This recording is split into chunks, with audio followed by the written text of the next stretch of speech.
song sung for the first time in Spanish and played in public. Dear guests, please be seated. The event is about to begin in 5 minutes.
Prepare for landing.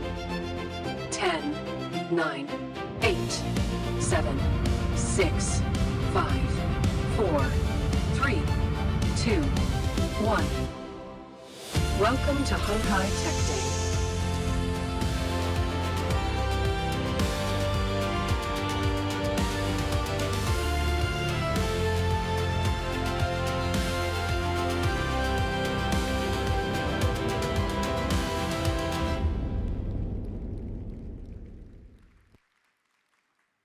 morning, everyone.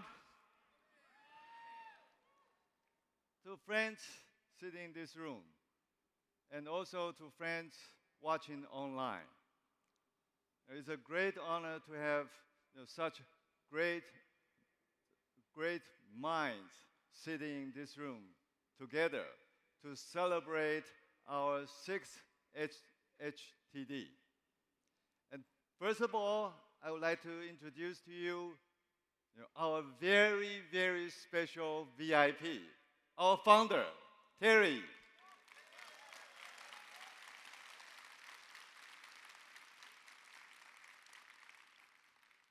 And this is,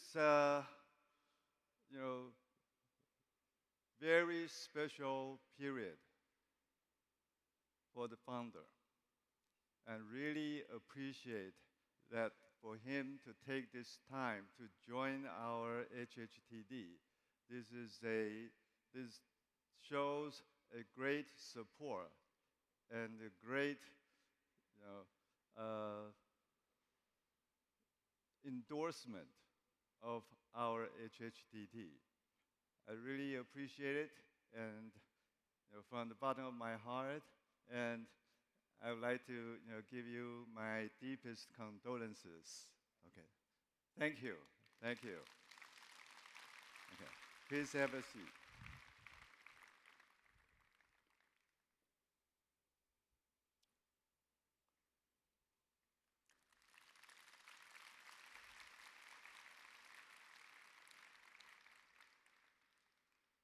This is very special. And I think without our founder, Foxconn Group would not be like this. So once again, I appreciate our founders for his hard work in the last 50 more years to build the Foxconn like this. Okay. But to start, I would like to bring you back a little bit to where we started in the past.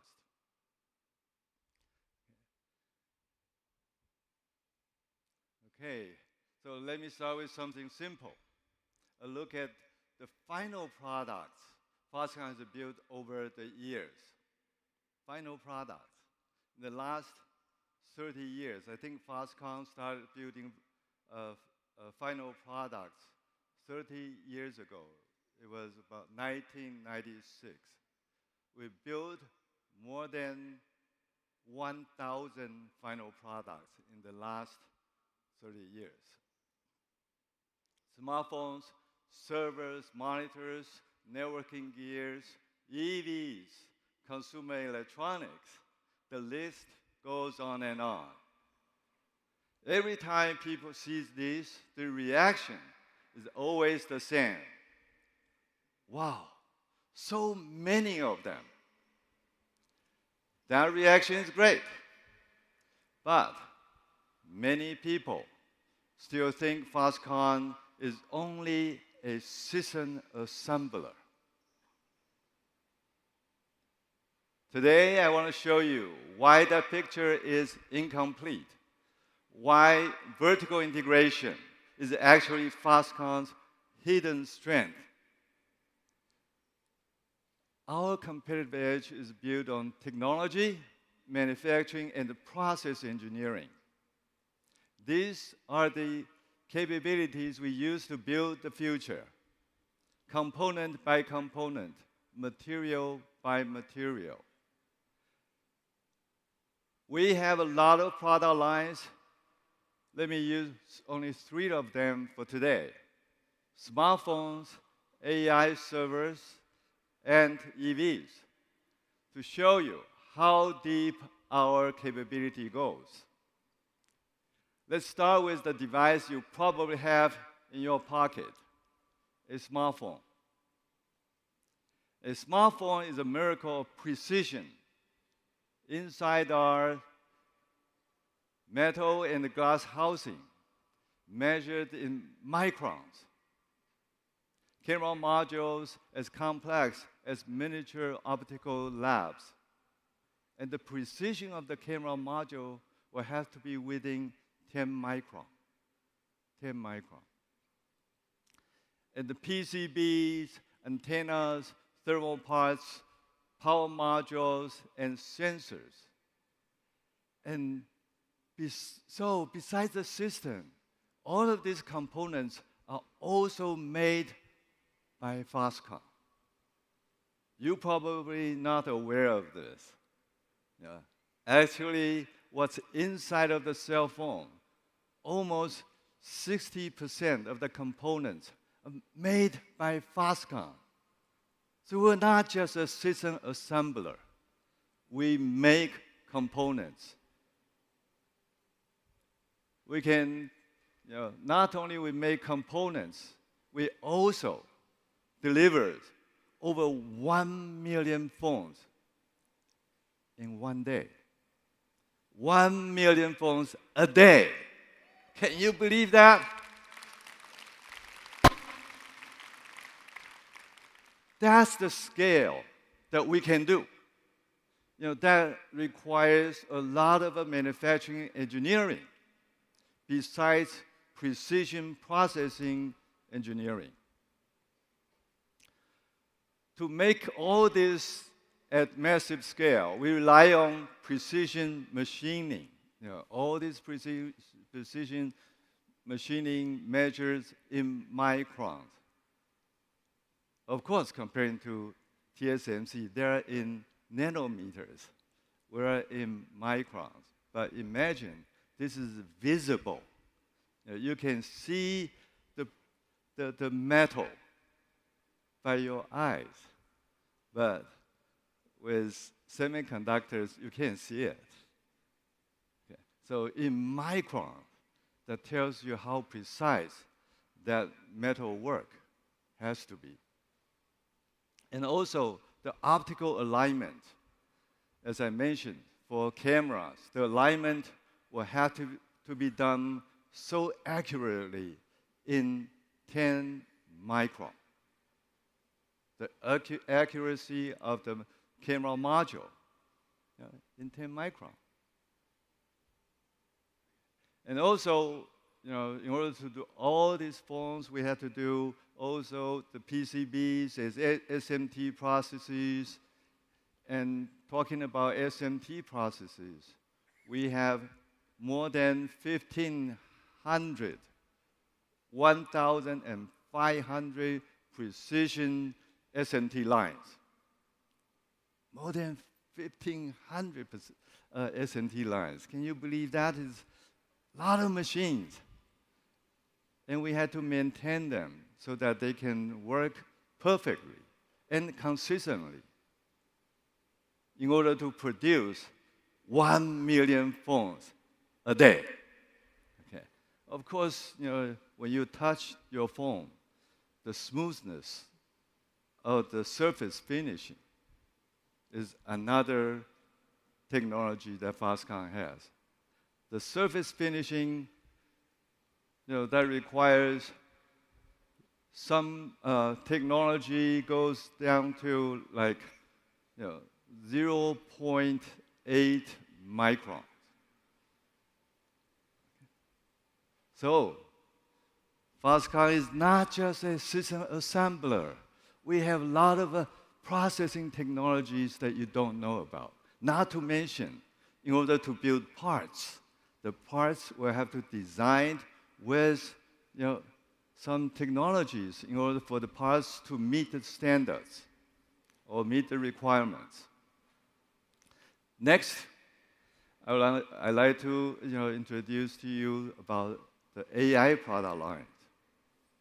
AI is very hot, very, very hot.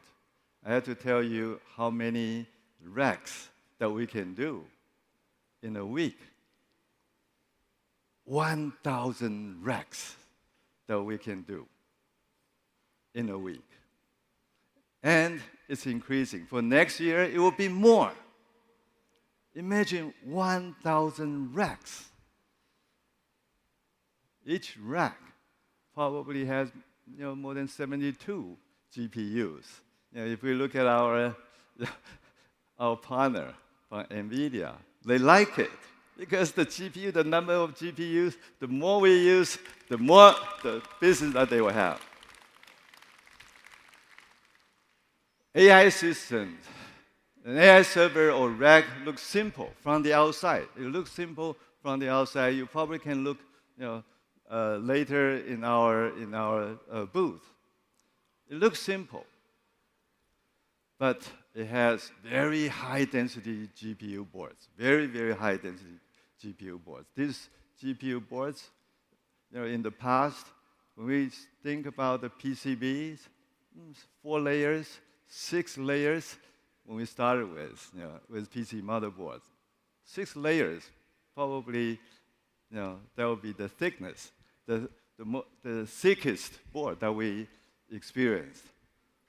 But with AI GPU boards, now it's about 10 times, about 60 layers of PCBs in order to support the GPUs. Has billions of processing stuff inside of the GPU. Of course, because of this kind of the high density of computing, the liquid cooling or the cooling pads is also something, a must. And we also do the cooling stuff. And not that many people or customers know about this. When we heard a lot of our suppliers, they're mentioning about their heat sink or cooling expertise, but we already have it.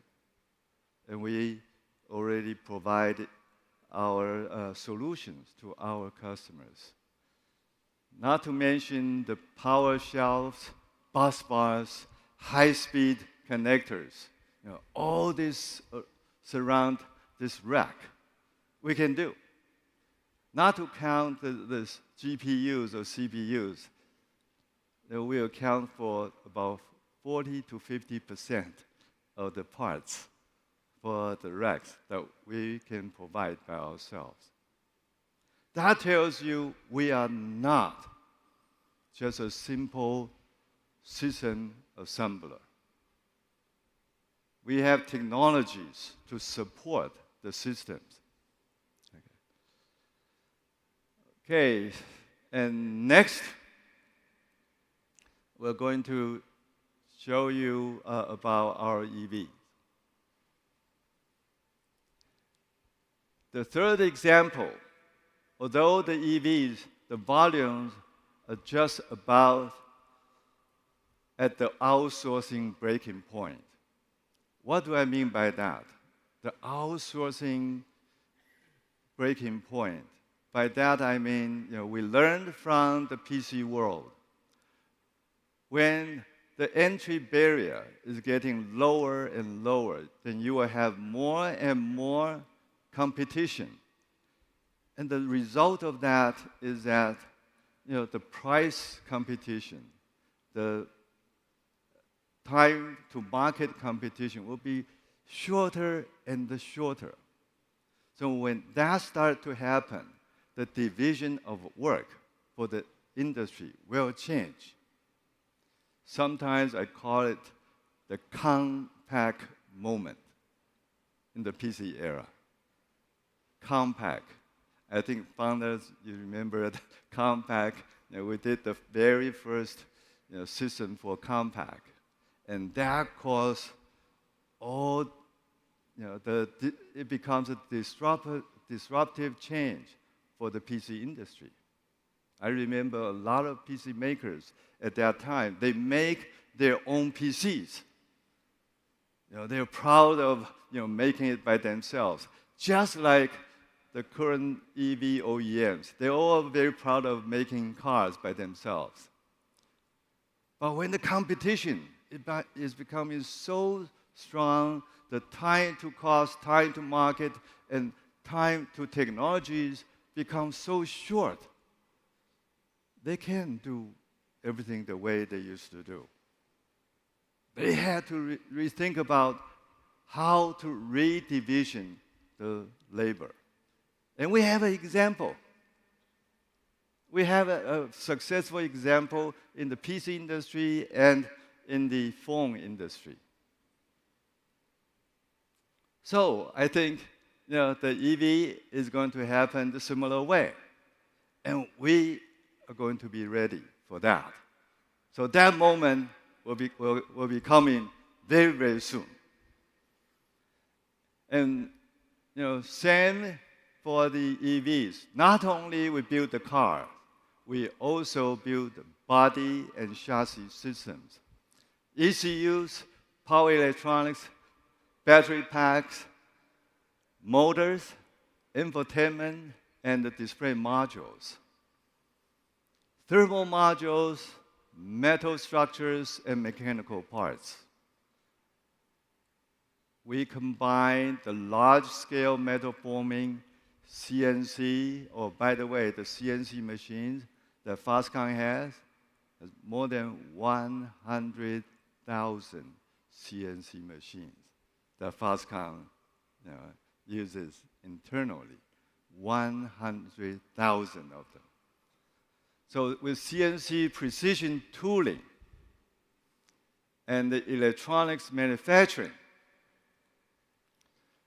energy systems, and full vehicle integration, the EV example is a perfect for why Foxconn is far more than a final assembler.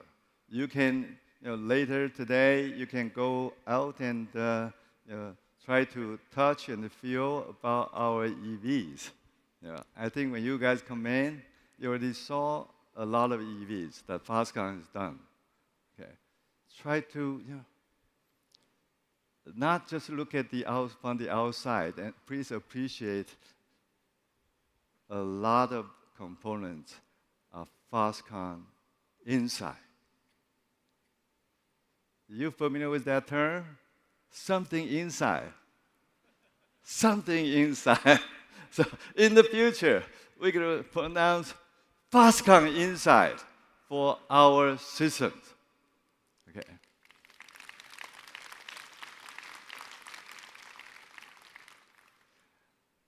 All of these capabilities rely on outstanding manufacturing management. More than 100,000, as I mentioned, CNC machines, over 1,500 SMT lines. And that is what results in about 1 million phones that we can do a day, and 1,000 racks that we can do in a week. Our goal is not simply to make things. Our goal is to enable industries to move faster, to shorten their time to market, and time to cost, and time to technologies, especially for the AI data center industry today. We need to speed it up, right? How do we speed it up? The vertical integration capability is so important. I think our customers, our partner also experienced in the past, if you have to work with so many suppliers to resolve a problem, it's going to take you a lot of, not just the complexity, but also the time that you're going to spend in coordinating among all these suppliers. But Foxconn can do it.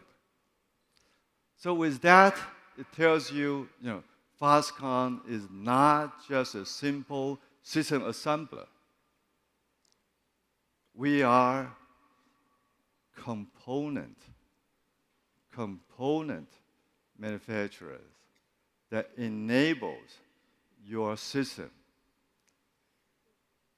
And with technologies, not just on parts design, but also processing and manufacturing technologies.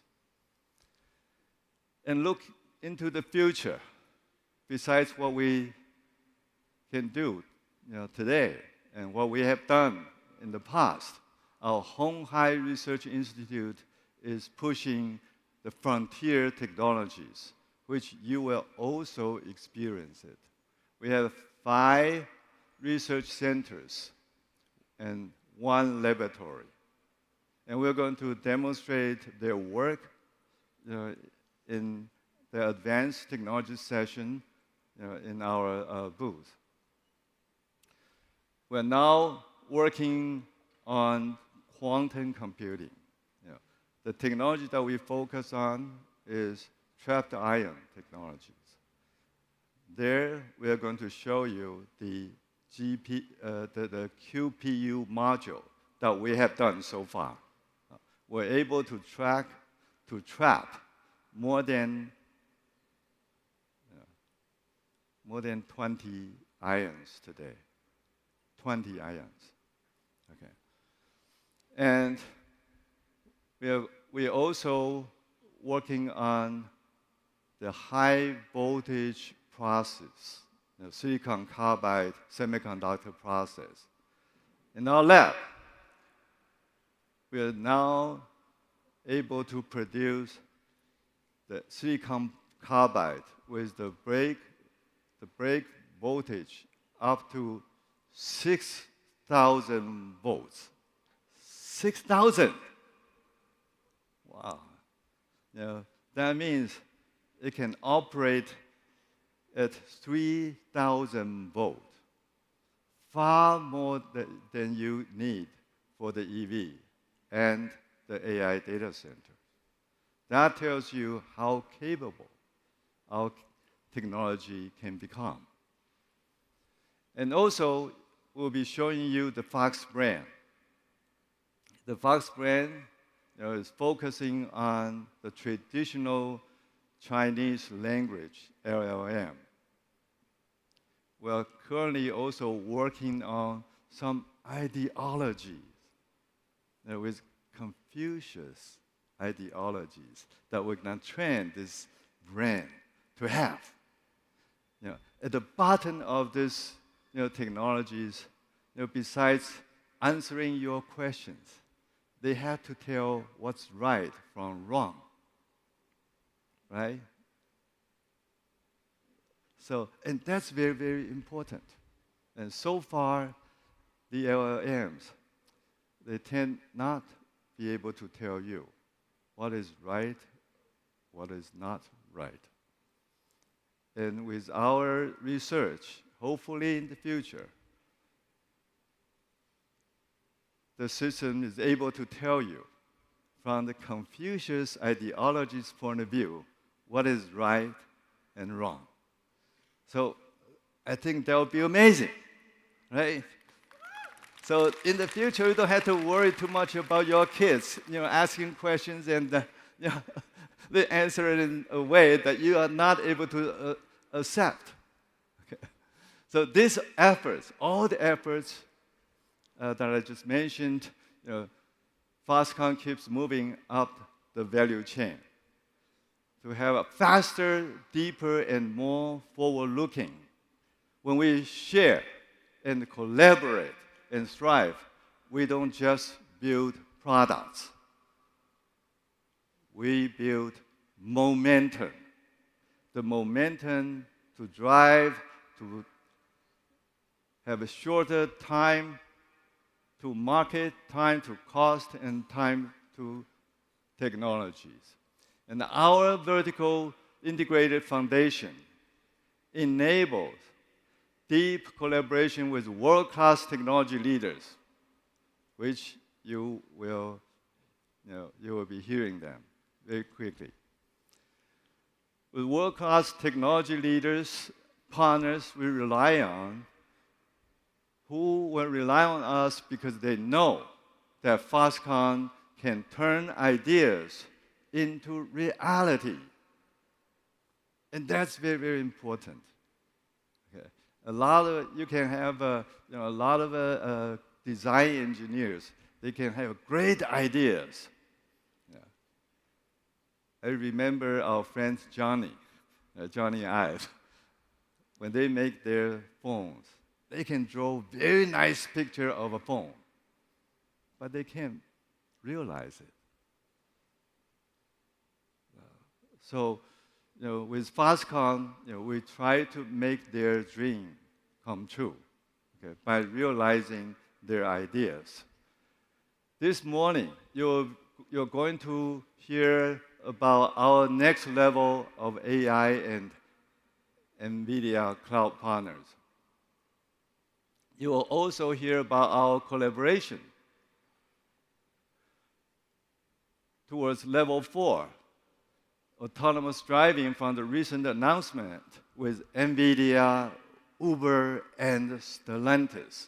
Imagine, we're going to run our level 4 Robotaxi in Taipei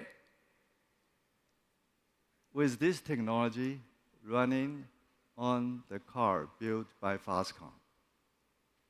Would that be fantastic?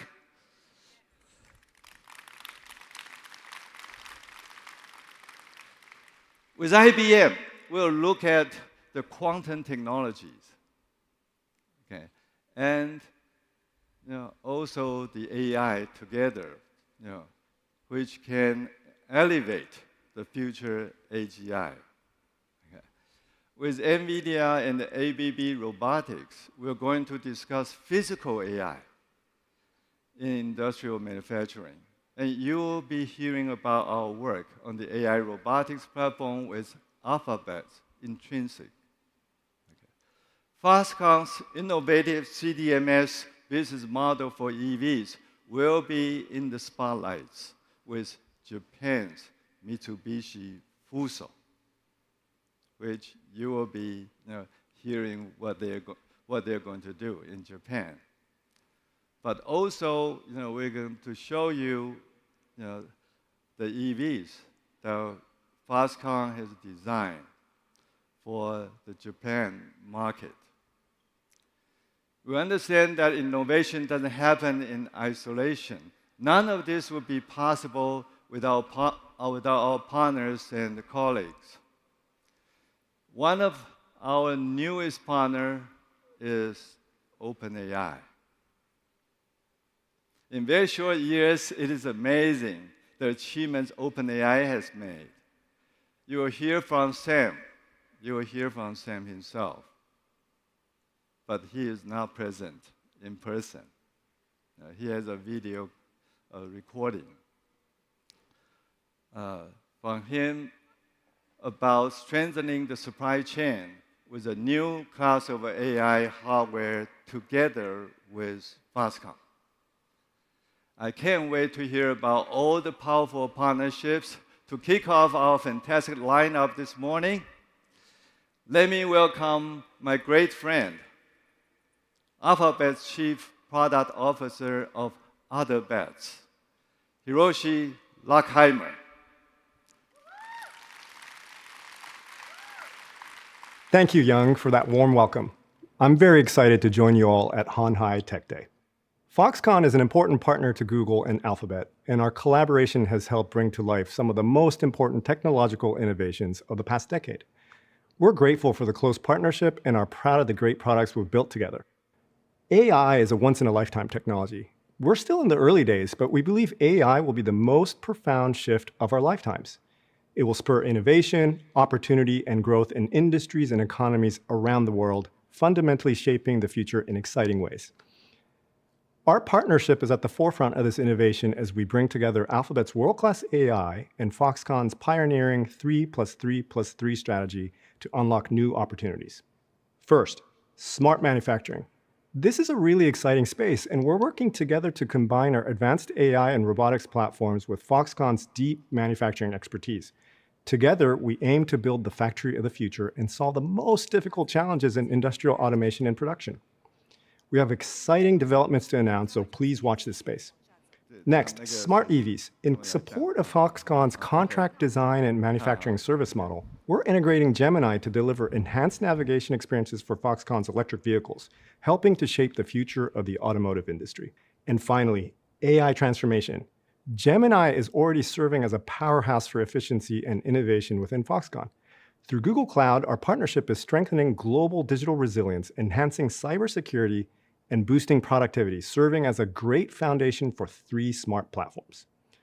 On top of all this, We're also working together to support local industry and talent. Foxconn joined Google's Project Hatcher program supporting Taiwan's startup community. Google also participated in Foxconn's summer intern program, offering joint training. The potential of AI is immense, and I'm excited to see what our partnership will build for the future. Congratulations to the Foxconn team on a great Hanhai Tech Day. Back to you, Young.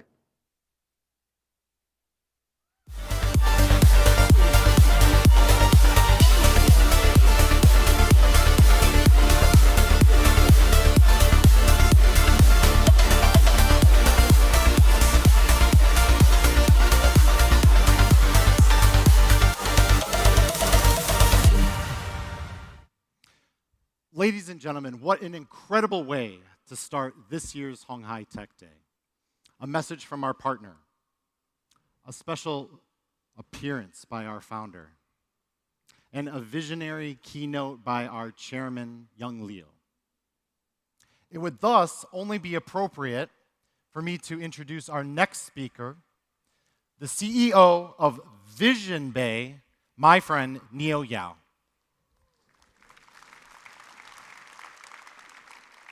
Good morning, everyone. Thank you for being here. I'm Neo, CEO of Visionbay. I believe many of you are wondering who we are. We are a unit of Foxconn, but you know us better as a trusted NVIDIA cloud partner. Responsible for a massive AI factory being constructed that produces intelligence. In simple terms, we are talking about a huge amount of compute power. It is not only the essential energy driving the next generation of AI innovation, but also an important engine of Foxconn's three major platforms: smart manufacturing, smart EV, and smart city. Do you remember the news from last month? Foxconn just announced a $1.4 billion investment in AI data center. Well, our chairman entrusted me with that big numbers. And suddenly, I found my personal valuation just jumped to $1.4 billion. That is amazing.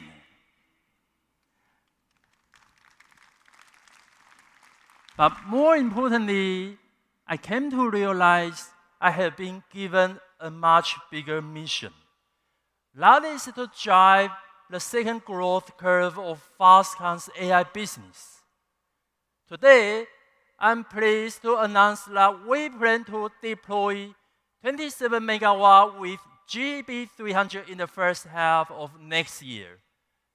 That will be the largest advanced GPU cluster in Taiwan, and also the first GB300 AI data center in APAC. Let's take a look at the video. The question is not whether the age of AI will change, but how quickly we will shape that revolution. Can we accelerate a future where intelligence fuels your creativity and breakthrough success? At the intelligence epicenter, we turn vision into reality. The AI-native powerhouse drives what's next. Visionbay, a trusted NVIDIA cloud partner in Taiwan, fueling the AI factory that powers the innovation. High performance, reliable, and cost-efficient cloud for every AI frontier.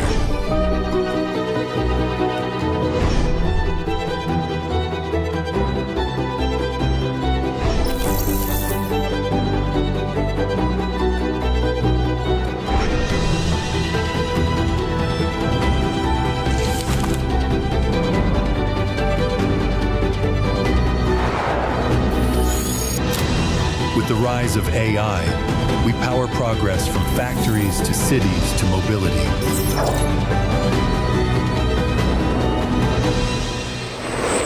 Where AI pioneers converge and co-create, building a sovereign AI state, empowering an AI-native era. Smarter, faster, together. Awesome, right?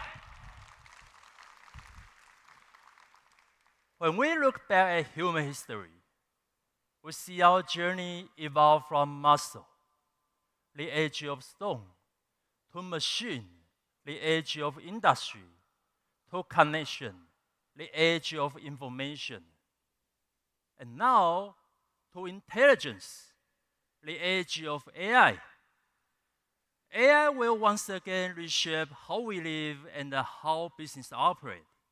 And AI infrastructure will be the fundamental of this momentum. By 2030, global AI infrastructure will reach $5.2 trillion.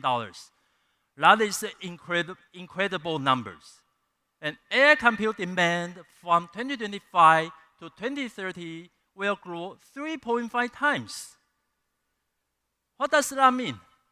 That means AI will be one of the most valuable industries of the future. So we will start from Taiwan, building a complete sovereign AI solutions to empower the whole AI ecosystem development across Asia.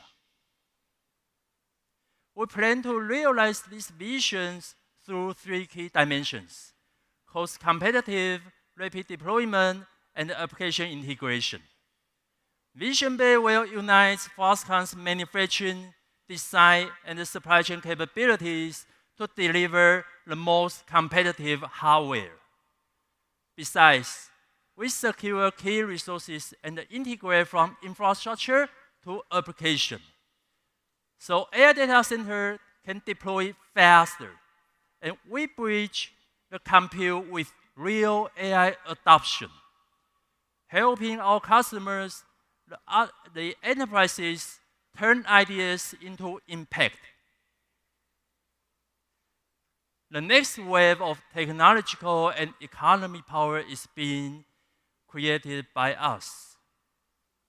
This will not only expedite the whole R&D development, but also drive the industry and economic growth. The most important thing is that provides the ecosystem to foster AI talents across the whole industries. We believe that is the foundation of competitiveness, securing nations' technology autonomy and data security. However, as we move into the AI era, Taiwan still faces several challenges that need to be solved. Today, I would like to introduce my good friend Alexis from NVIDIA to share her insight on this issue and the potential solutions. Hi, Alexis. Hi. I'm glad to be with you on the stage today. Actually, I have one question for you. From your perspective, what kind of mindset shift do Taiwanese companies need to get ready for the AI era? First off, thank you, Neo, for having us here. It's a great question. As you know, AI is transforming all industries. Every part of the supply chain needs to think through the impact of AI. As we enter the GPU-driven AI data center area, the barriers to infrastructure construction have risen significantly. In terms of capital investment, building standards, and power requirements. For example, deploying a 10,000 GPU AI data center, like what we're doing together, costs around $1.4 billion US. It consumes 27 megawatts of power and needs floor loading of 1.9 tons per rack. That's for an advanced GB300 NVL72 system for every rack. So in context, 2 tons per rack is more than double the existing conventional data center racks, and 2 tons, for reference, is about the weight of your average SUV. In addition, liquid cooling has become the main stage design architecture for advanced GPU clusters. It means that the difficulty of AI data center deployments for enterprises and public sectors has increased significantly, adding complexity to the operation and maintenance.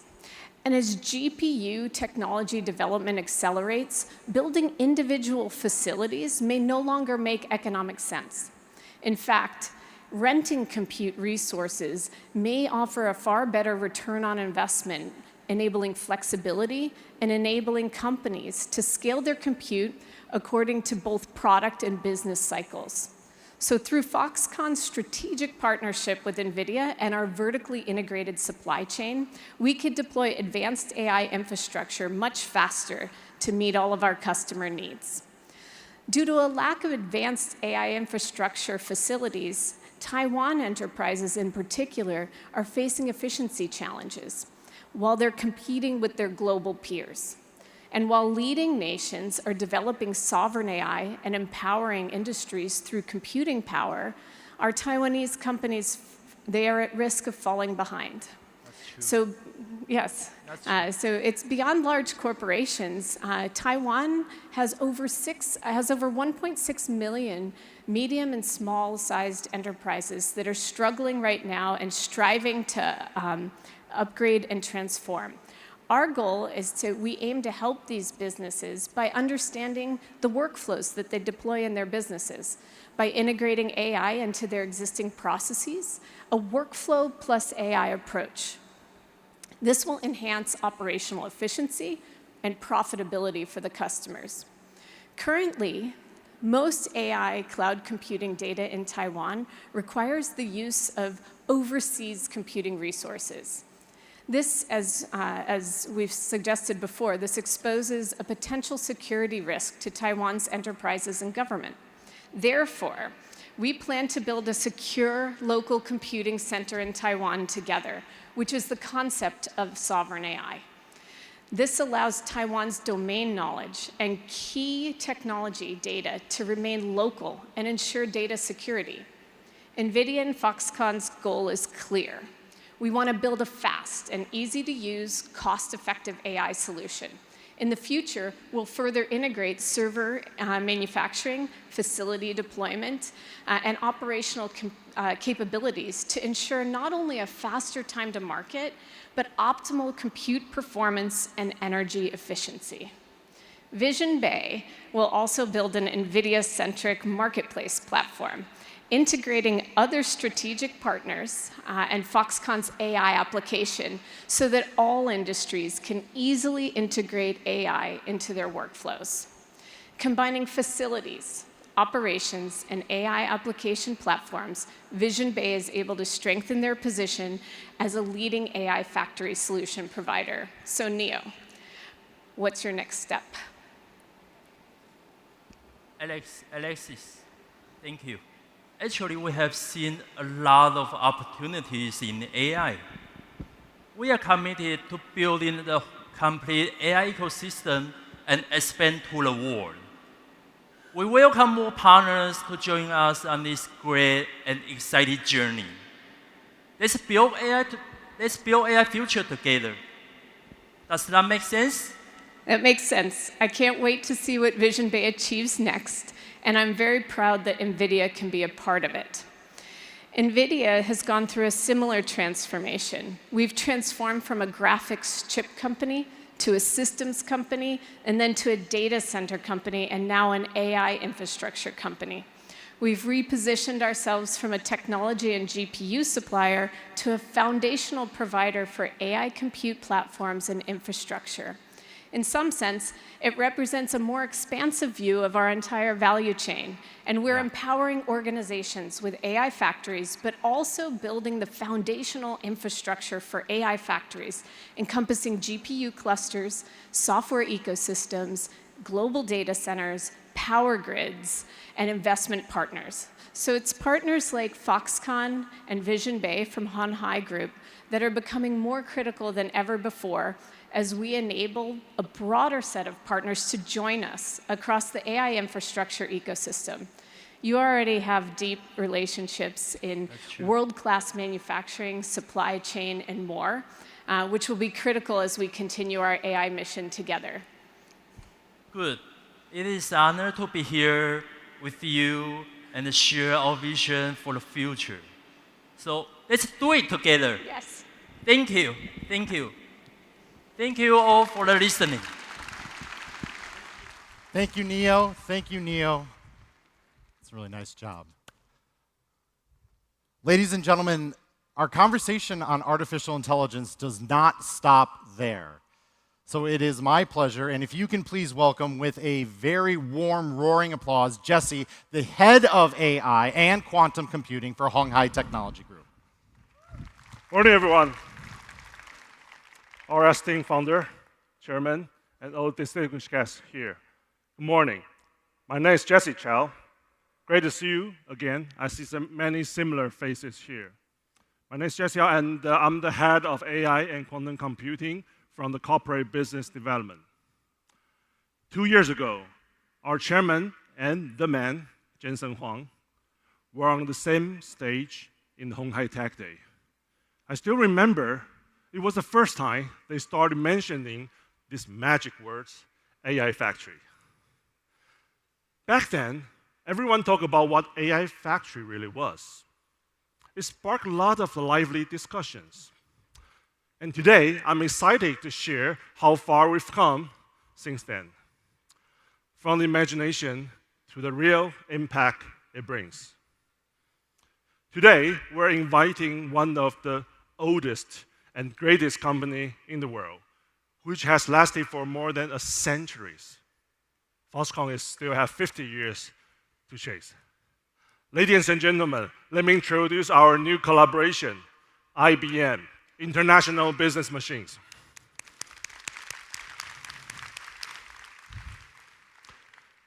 Why IBM? Why IBM in the AI industries? This is a big company, of course. They understand the transformations very well. That's how they last long for these centuries. But with a mindset to continually transform itself, IBM has remained strong in this rapidly changing world. There's no more suitable to tell us how to survive and thrive in this huge AI transition.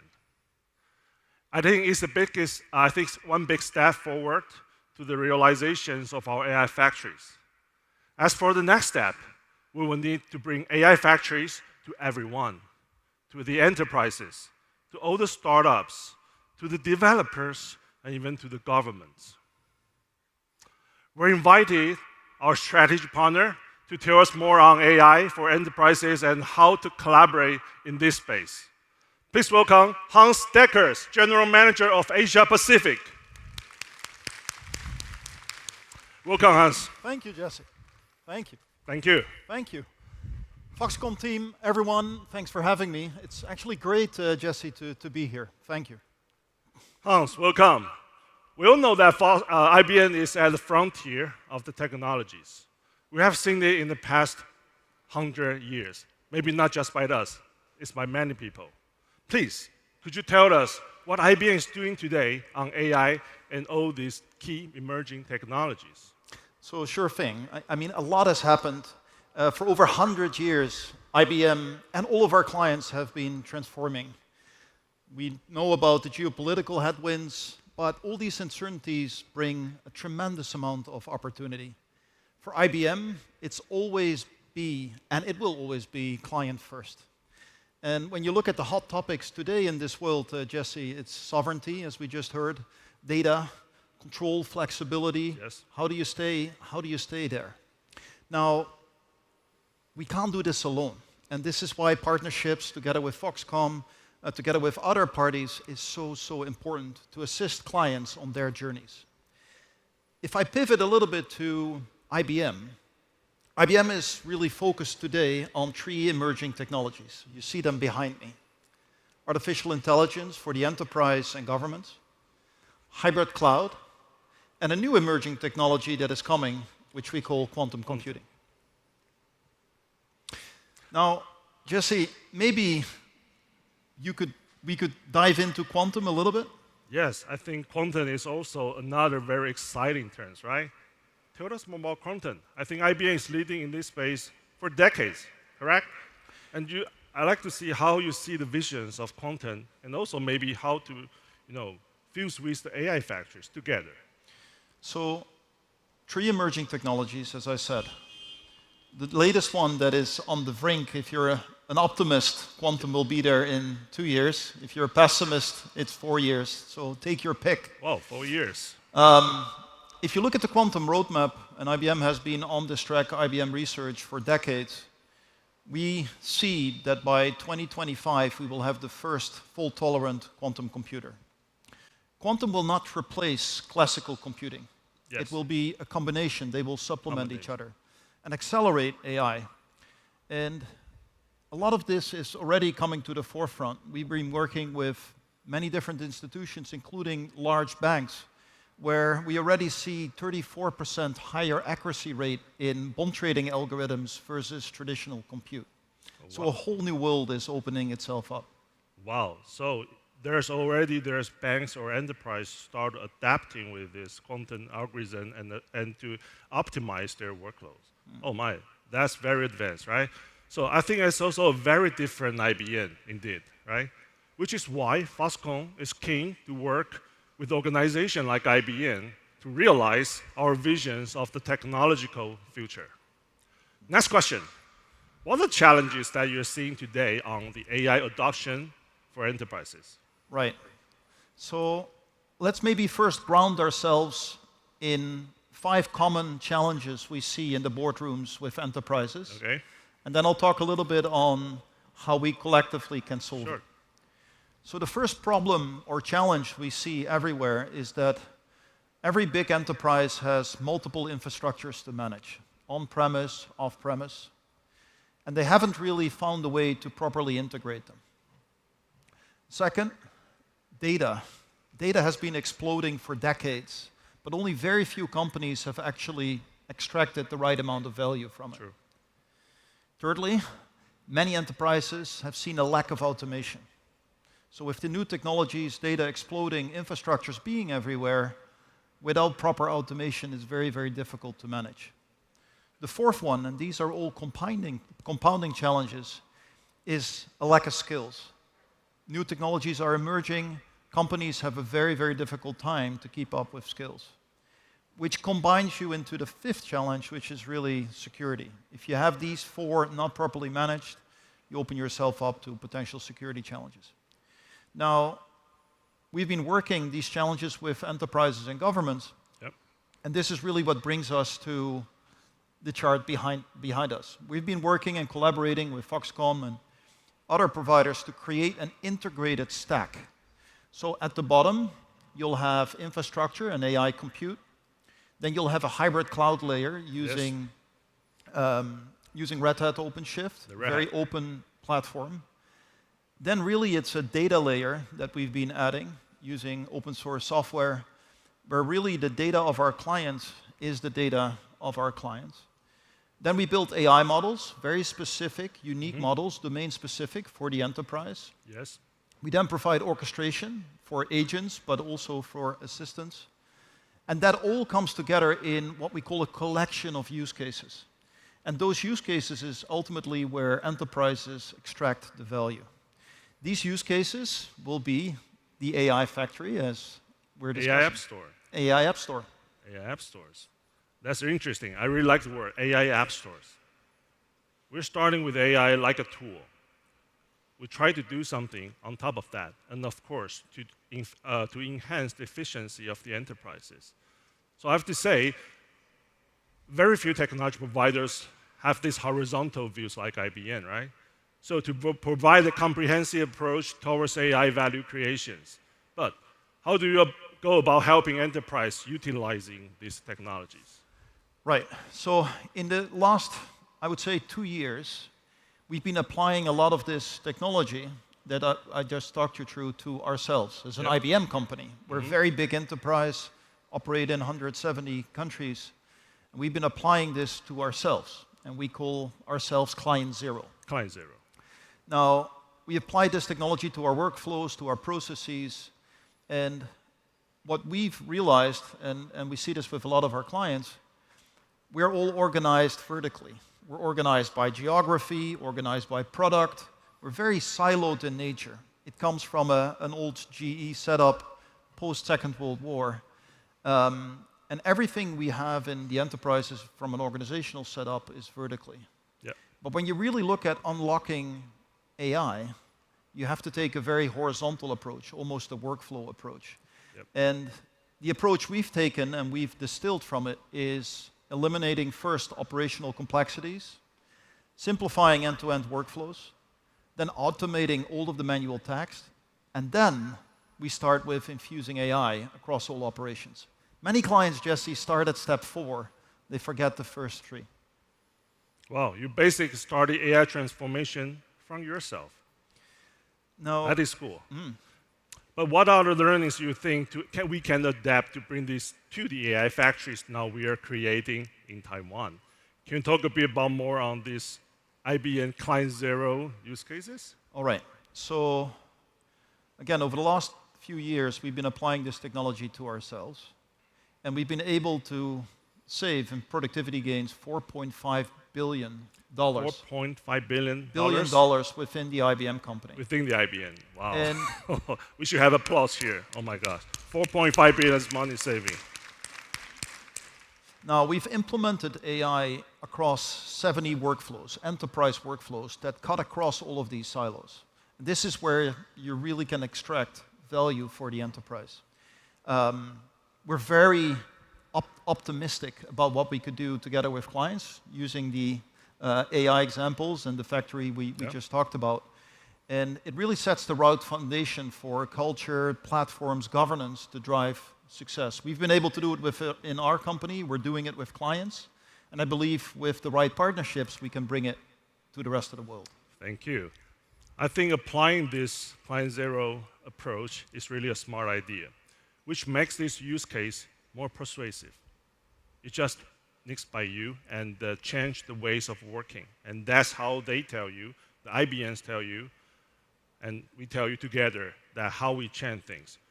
To wrap things up, I want to talk about the future. What's your view on the impact of Foxconn's AI factory to our clients?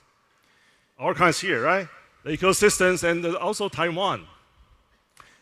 I think applying Client Zero approach, these use cases, is allowing all of us, right? Enterprises, governments, the ecosystems, companies in Taiwan, but also outside, to really take all of that and be in a unique position to horizontally integrate the enterprise and therewith extract massive value from all of these technologies. Cut across the silos.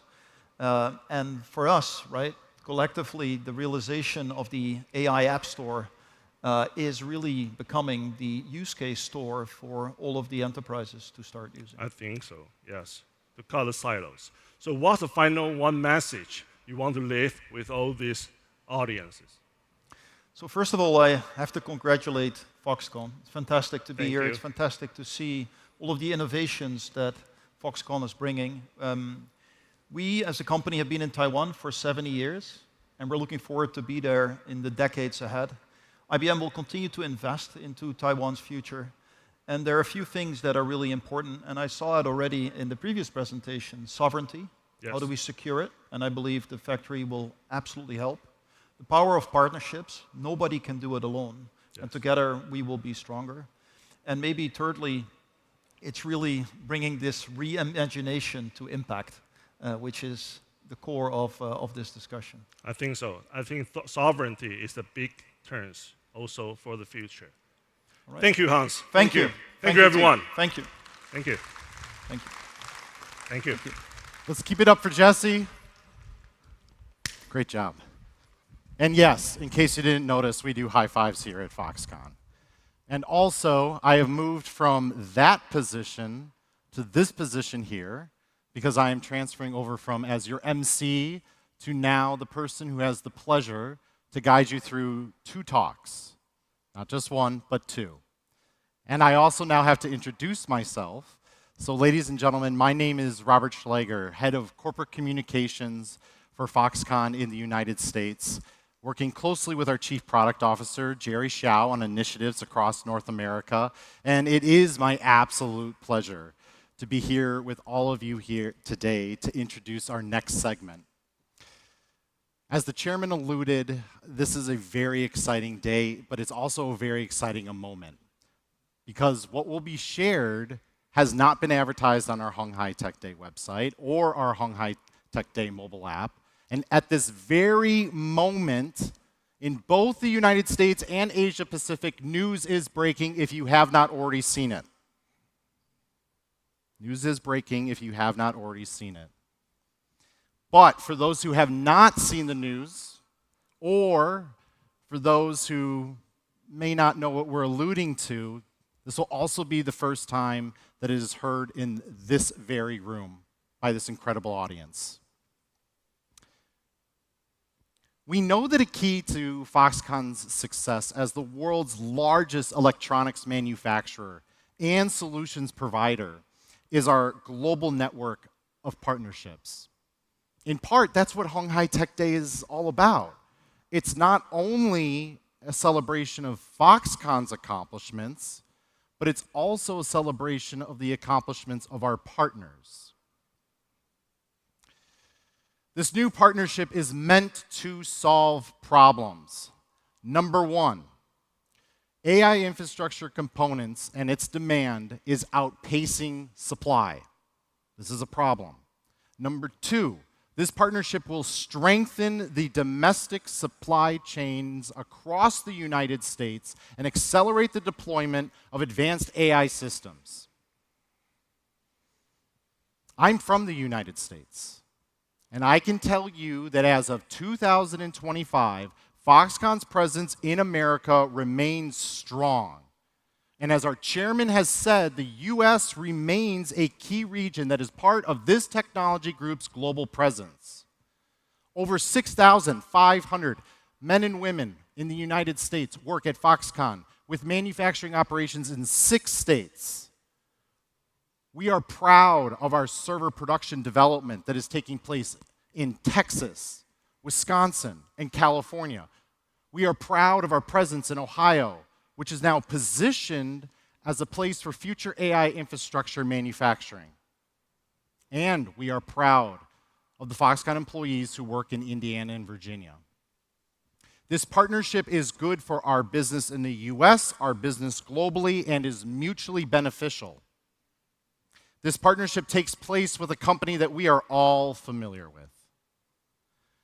This partnership takes place with a company that is a leader in foundation models for artificial intelligence, a company that is led by a visionary who continues to push the envelope of human innovation to deliver a product that brings our human race closer to new frontiers with tools that will also position Foxconn as a continued leader in the ICT industry.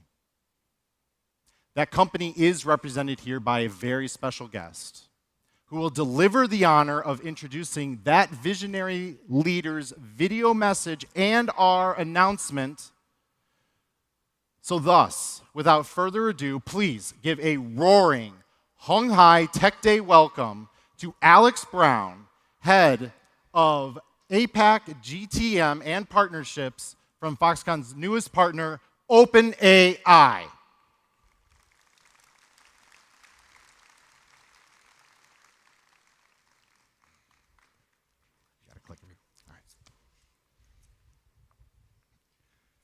Good morning, everyone. I'm Andy Brown. I lead go-to-market and partnerships at OpenAI across Asia Pacific. It's an honor to join you here at Honghai Tech Day. Foxconn is the world's leading electronics manufacturer, and we're proud to have today announced a partnership that will help strengthen global supply chains and meet both existing and future needs across the industry. The pace of progress in AI is accelerating, and demand for the systems and hardware that power it is growing just as quickly. We're excited for what we can create together as we explore what next-generation AI infrastructure will look like. To share more about this collaboration and the vision ahead, here is a short message from our CEO, Sam Altman. Hi, everyone. I'm sorry I can't be with you all in person for Honghai Tech Day, but it was great to be with Chairman Yang at our headquarters in San Francisco recently. We talked about the rapid progress we're seeing in AI right now, and we signed the new agreement that we're announcing together today. We are proud to work with Foxconn, the world's leading electronics manufacturer, to design and build the next generation of AI hardware in the United States. Demand for critical components in AI infrastructure is already far outpacing supply, and we expect that will only continue over the coming years. This agreement is about strengthening the supply chains to meet the existing and future needs across the AI industry. This field is progressing very quickly. Just 3 years ago this month, we released ChatGPT. Before that, few people had used AI. Today, 800 million people around the world use our tools each week to learn, to create, and to build. And while AI is already bringing a lot of value to people around the world, there's huge potential ahead as the technology continues to advance, from accelerating scientific discoveries to increasing productivity across the global economy. As these models become more capable, they'll require new and more hardware to support them, new racks, new cooling, power systems, and more, and a strong supply chain behind all of it. To keep pushing the frontier, we need to build these new types of AI infrastructure hardware at scale, and I'm excited for that to happen in the US and with Foxconn. Foxconn's experience building complex infrastructure and hardware at massive scale makes them the ideal partner for this, and I'm looking forward to exploring together what this can look like. We'll share insight into emerging hardware needs across the AI industry, and Foxconn will use that to design and prototype new equipment that can be manufactured in America. The hardware that powers advanced AI infrastructure will play an important role in ensuring this technology is widely accessible and benefits all of humanity. As we look to 2026, I see extraordinary potential ahead of us. This partnership would not have been possible without Chairman Young's vision and deep understanding of AI and its potential. I'm incredibly excited about what this work will help create in the future as we work to bring AI's benefits to people everywhere. Thank you.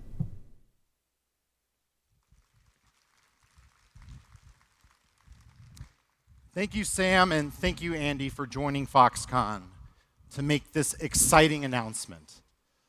Thank you for your collaboration, and thank you for your visionary leadership to the future. Now, before I begin my second session, I am going to need a little bit of audience participation. So I hope we're ready. But by a show of hands, from the thousands of people who are here in this audience today, and don't be shy, how many of us have a 5-star Uber rating? Oh, okay, so Seki, we got one. Jesse, I see a few in the back. All right, that's good. That's really good. I have to admit, as I was coming here this morning, taking an Uber to this convention center, I did check my Uber rating, and it's not a 5-star. I don't even want to tell you what it is. But it is certainly my goal to deliver for you a 5-star talk, and we at Foxconn would not be able to do that if it were for this 5-star audience, our 5-star partners, our stakeholders, and a gentleman who I'm going to introduce very shortly. 3 weeks ago, Foxconn, with global partners Stellantis, NVIDIA, and Uber, announced an MOU that will steer us closer to a future of autonomous mobility. Or put another way, a world whereby all of us can access reliable and safe robotaxis, a self-driving rideshare. We are familiar with who these players are and what they bring to a partnership. Stellantis, with global vehicle manufacturing know-how. NVIDIA, and their autonomous vehicle development platform and software purpose-built for L4 autonomy. And then there is, of course, Uber, with their operational experience managing massive ride-hailing networks, accounting for billions of trips worldwide. Such scale is incredible and a crucial element to this partnership. Ladies and gentlemen, autonomous mobility remains a strategic priority within Foxconn's electric vehicle program. More so, autonomous mobility is a core to our pursuit to provide and contribute to the future of smart cities. But what is Foxconn's role in this initiative? The answer is consistent with something that we have heard throughout this entire morning. Wherever you look, no matter what stone you turn over, when it comes to artificial intelligence, Hong Hai Technology Group is a force and Honghai Technology Group has a seat at the table doing its part to manufacture AI infrastructure that enables industry to accelerate innovation. In the case of Robotaxi, the AI that makes the product autonomous is enabled by Foxconn's AI infrastructure hardware. This collaboration demonstrates that Foxconn is your turnkey solution and system integration partner. Foxconn can enable OEMs to bring Robotaxi products to market with faster time to market while optimizing time to cost by the nature of the role we play in supplying the world with AI infrastructure. AI infrastructure is not always something that we can touch. AI infrastructure is not always something we can see. But when AI infrastructure works and it supports an ecosystem of partnerships that renders a product or a solution that does work, that's when all of you can trust that existing and new customers will continue to ask Foxconn to be their trusted partner. The theme, after all, of this year's Honghai Tech Day 2025 is accelerating imagination. So in closing, let's imagine that someday a safe and reliable robotaxi will become your mode of transportation as you move from your home to wherever your life's journey takes you on that particular day. And speaking of journeys, our journey continues because it is now my esteemed pleasure to introduce our very special guest and partner, Ankit, head of Uber's international business and AI solutions, to talk about Uber's contribution to accelerating imagination. Thank you. Good morning, everyone, and thank you, Robert, for the kind introduction. It's a pleasure to be here in Taipei, Nangang, one of the world's greatest centers of technology, innovation, and design, and of course, food. And it's also a pleasure to be visiting as a partner of Foxconn, one of the world's greatest companies. Like many of you, I feel I have grown up using products built by Foxconn, devices that have powered nearly every modern digital experience. The scale and energy of this conference reflects this legacy. This year, Tech Day comes at a very special and exciting time. As Robert mentioned, just last month, Uber, NVIDIA, Foxconn, and Stellantis came together to announce a partnership that will help write the next chapter in the world's autonomous future. Together, we are combining world-class hardware, AI, and platform expertise to accelerate the responsible rollout of autonomous mobility. It's early days, but the potential is extraordinary. Fleets built with Foxconn's manufacturing excellence, powered by NVIDIA's AI platforms, and connected through Uber's global network.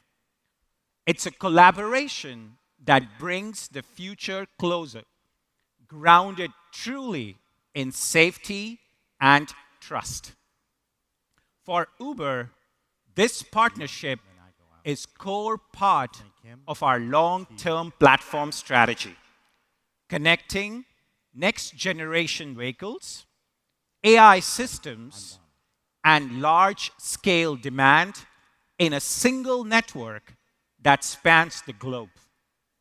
Today, AV trips represent just a small fraction of the millions of trips that take place on Uber platform every single day. But it's also very clear that we are already on a commercial pathway that builds directly on what we already do best, which is orchestrating trips at an incredible scale with precision, safety, and efficiency. By integrating NVIDIA's L4-ready architecture and Foxconn's advanced manufacturing and system integration capabilities into our ecosystem, we are building a model where autonomous vehicles can enter Uber's network seamlessly, operate safely, and deliver stronger unit economics over time. We're also working with NVIDIA to build what we call a data foundry, or a shared AI engine that will process and learn from billions of real-world driving miles on the Uber platform. Built on NVIDIA's Cosmos Foundation model framework, it will help us train and validate the next generation of L4 autonomous systems. These partnerships make it possible truly to move from experimentation to scaled deployment quickly. They align perfectly with our strategy to make Uber not just the largest mobility network in the world, but the smartest and the most capital-efficient one.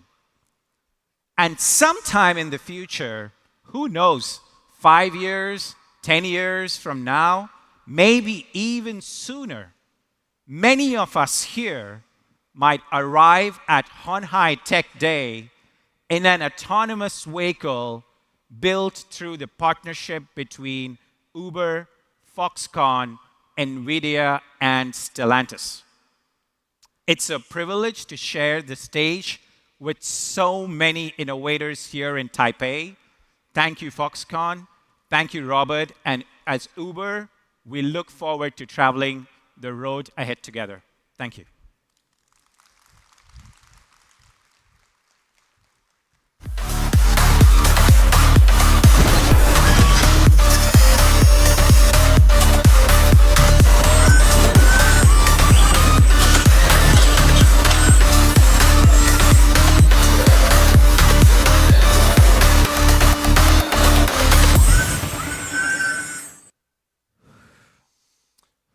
Thank you, Uber.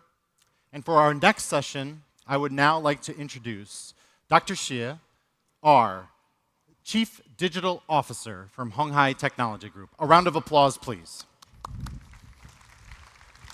Good morning, founder, chairman, and our guests. I'm Shizhe, head of the Smart Manufacturing Platform. Before I start, I want to ask a question. Are you excited about all the computational powers and AI capabilities Honghai and the partner is providing today? Are you? For myself, thanks. For myself, I'm very excited to use that to change our factories. Smart Manufacturing Platform is one of the smart intelligent platforms of our Honghai Group. The core of the platform is a super brand powered by our AI factories, the engine of the AI-ready platform that powers 3 cutting-edge capabilities, which is manufacturing AI, agentic AI, and the physical AI. Together, this enables the deep integration of generative AI across Foxconn's factories. Now you see, we are building intelligent solutions based on the smart manufacturing platform for our factories. For example, here you see, we have 8 different applications. This includes generative AI for advanced scheduling, flexible manufacturing system, factory GPT, and autonomous operation AI for intelligent decision making. Together, they improve our manufacturing capability and maximizing efficiency. But today, before we talk about platform, more importantly, I want to talk about physical AI. I think we are entering an era of physical AI, which is embodied intelligence. This means that AI empowers robots, machines, automation equipment, has the ability to sense, to understand, and to act by themselves. At Foxconn, our chairman mentioned, we have 3 levels of physical AI in our factories. Let me tell you. Number 1, level 1, is a fixed motion and automation. Speed, precision, and repeatability is a major focus for that. Number 2, we add sensing, control, enable basic flexibility and adaptability to response. And level 3, we integrate all the AI capabilities. We put perception, decision-making, and learning, allowing system to self-adjust and to do complex scenario problems in real applications. In level 1, you see here, the AI-powered path planning has significantly enhanced our robots and the machines to do more stable work. Now we develop it to EDM and the metal processing. And in level 2, since understanding AI increase flexibility and efficiency in cable assembly and precision assembly in our factory. Level 3, most excited scenario. Multimodal AI enables humanoids and collaborative robots to autonomously execute complex scenarios or applications, including intelligent warehousing and beyond. Right now, we see the capabilities of physical AI, so we are expanding our physical AI capabilities to our most advanced factories, lighthouse factories around the world, more than 100 lighthouse factories. But you see here, apparently, robots' capabilities is continue to advance. The range of applications is expanding. To achieve the optimal performance, not only we need robots, not only we need scenarios, we all need training and simulation. This is heavily rely on the computational power. So today, I'm really happy to invite our guests from NVIDIA to the stage to share their solutions and visions for physical AI. Let's welcome Spencer Huang from NVIDIA. Thank you, Spencer. Hey, thanks. Good morning. Thank you for Please having share me. more about your stories. Sure. Thanks. Thank you so much. Good morning, everyone. Welcome to Hanhai Tech Day 2025. I'm super excited to be here to talk to you about the types of problems that we see in robotics that we're hoping to solve together with partners like Foxconn. We're looking at a great set of challenges that lie ahead of us for the next stage of robotics. And so one of the things that I just want to take a step back on is what exactly are we looking at in terms of where we started and where we want to go? So we know that physical AI is the next wave. We've seen the advent of LLM and ChatGPT. We know all of the benefits and all of the great technologies and the great solutions that it's offering us. And now we're starting to learn how can we apply this intelligence to the physical systems that are going to help us build and interact with the world around us in the future. And we also know that this is going to be a large industry. Robots are going to be everywhere. They're going to be in industry, they'll be in hospitals, they'll be in our houses, they're going to be on and off world. Robots are effectively the future of humanity in the way that we're going to be interacting with our world and the way that we can go and turn the world and all of the future solutions into things that are new industries that don't exist today. And the reason is because anything that we could automate up until today has largely been limited by the way that we can describe the processes to the robots themselves. Whether it's conventional robot programming, waypoint programming, where you want to show a robot by taking it from point A to point B and having it remember, it's only gotten us so far. But where we are today is extremely impressive, but there's still much more to go. And so in the next set of autonomous robotic solutions, we need to start thinking of how can we apply autonomy at every stage. We often talk about Project Groot at NVIDIA, if you're familiar with our humanoid project. This is an endeavor, a long-term vision of how can we start solving for autonomy for the humanoid embodiment. But along the way, NVIDIA believes that we can take all of these valuable technologies and bring them back into industry today so that way we can apply them to the problems that we see today where they still have no solutions. And so we look at this in physical robotics, or in physical AI for robotics, as our three-computer solution. You need a computer that allows you to train the brain. You need another computer that allows you to simulate the robot inside of a simulated environment that's physically accurate prior to actually deploying to the real world. And then, of course, you need the hardware that allows you to then take all of this intelligence, put it onto the robot, deploy it into the real world, and start really doing valuable tasks. But one of the main challenges still holds us back is going to be data. And we've heard about it in a few previous speakers. You're going to hear about it probably all throughout the conference. And the reason is because physical AI is inherently at odds with the corpus of data that we started with for LLMs. When we started with LLMs, we had the luxury that humanity has written down and recorded our history for most of our lifetime. And so we were able to treat and train these agents off of information that already existed. For physical AI, it's much different. We don't really have much in the way of a large data set that allows us to describe the physical world around us. We don't have much data on how we interact with the world, whether we're touching it, how hard you're interacting with an object. We don't have much information because we never really had means to record it, we never had means to generate it, and we never had means to augment it, meaning that whatever small bits of information you can capture, how can we turn that into large amounts of information synthetically? And so we look at this as the robotics data challenge.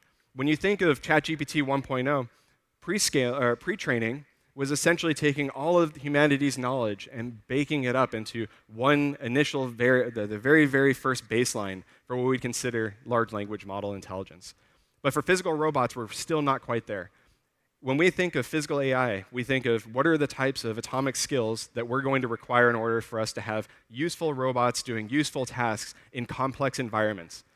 And unfortunately, we still don't have that today. And so we're fighting on two fronts. One, we need to be able to capture data that allows us to build up a baseline that gives us general autonomous intelligence.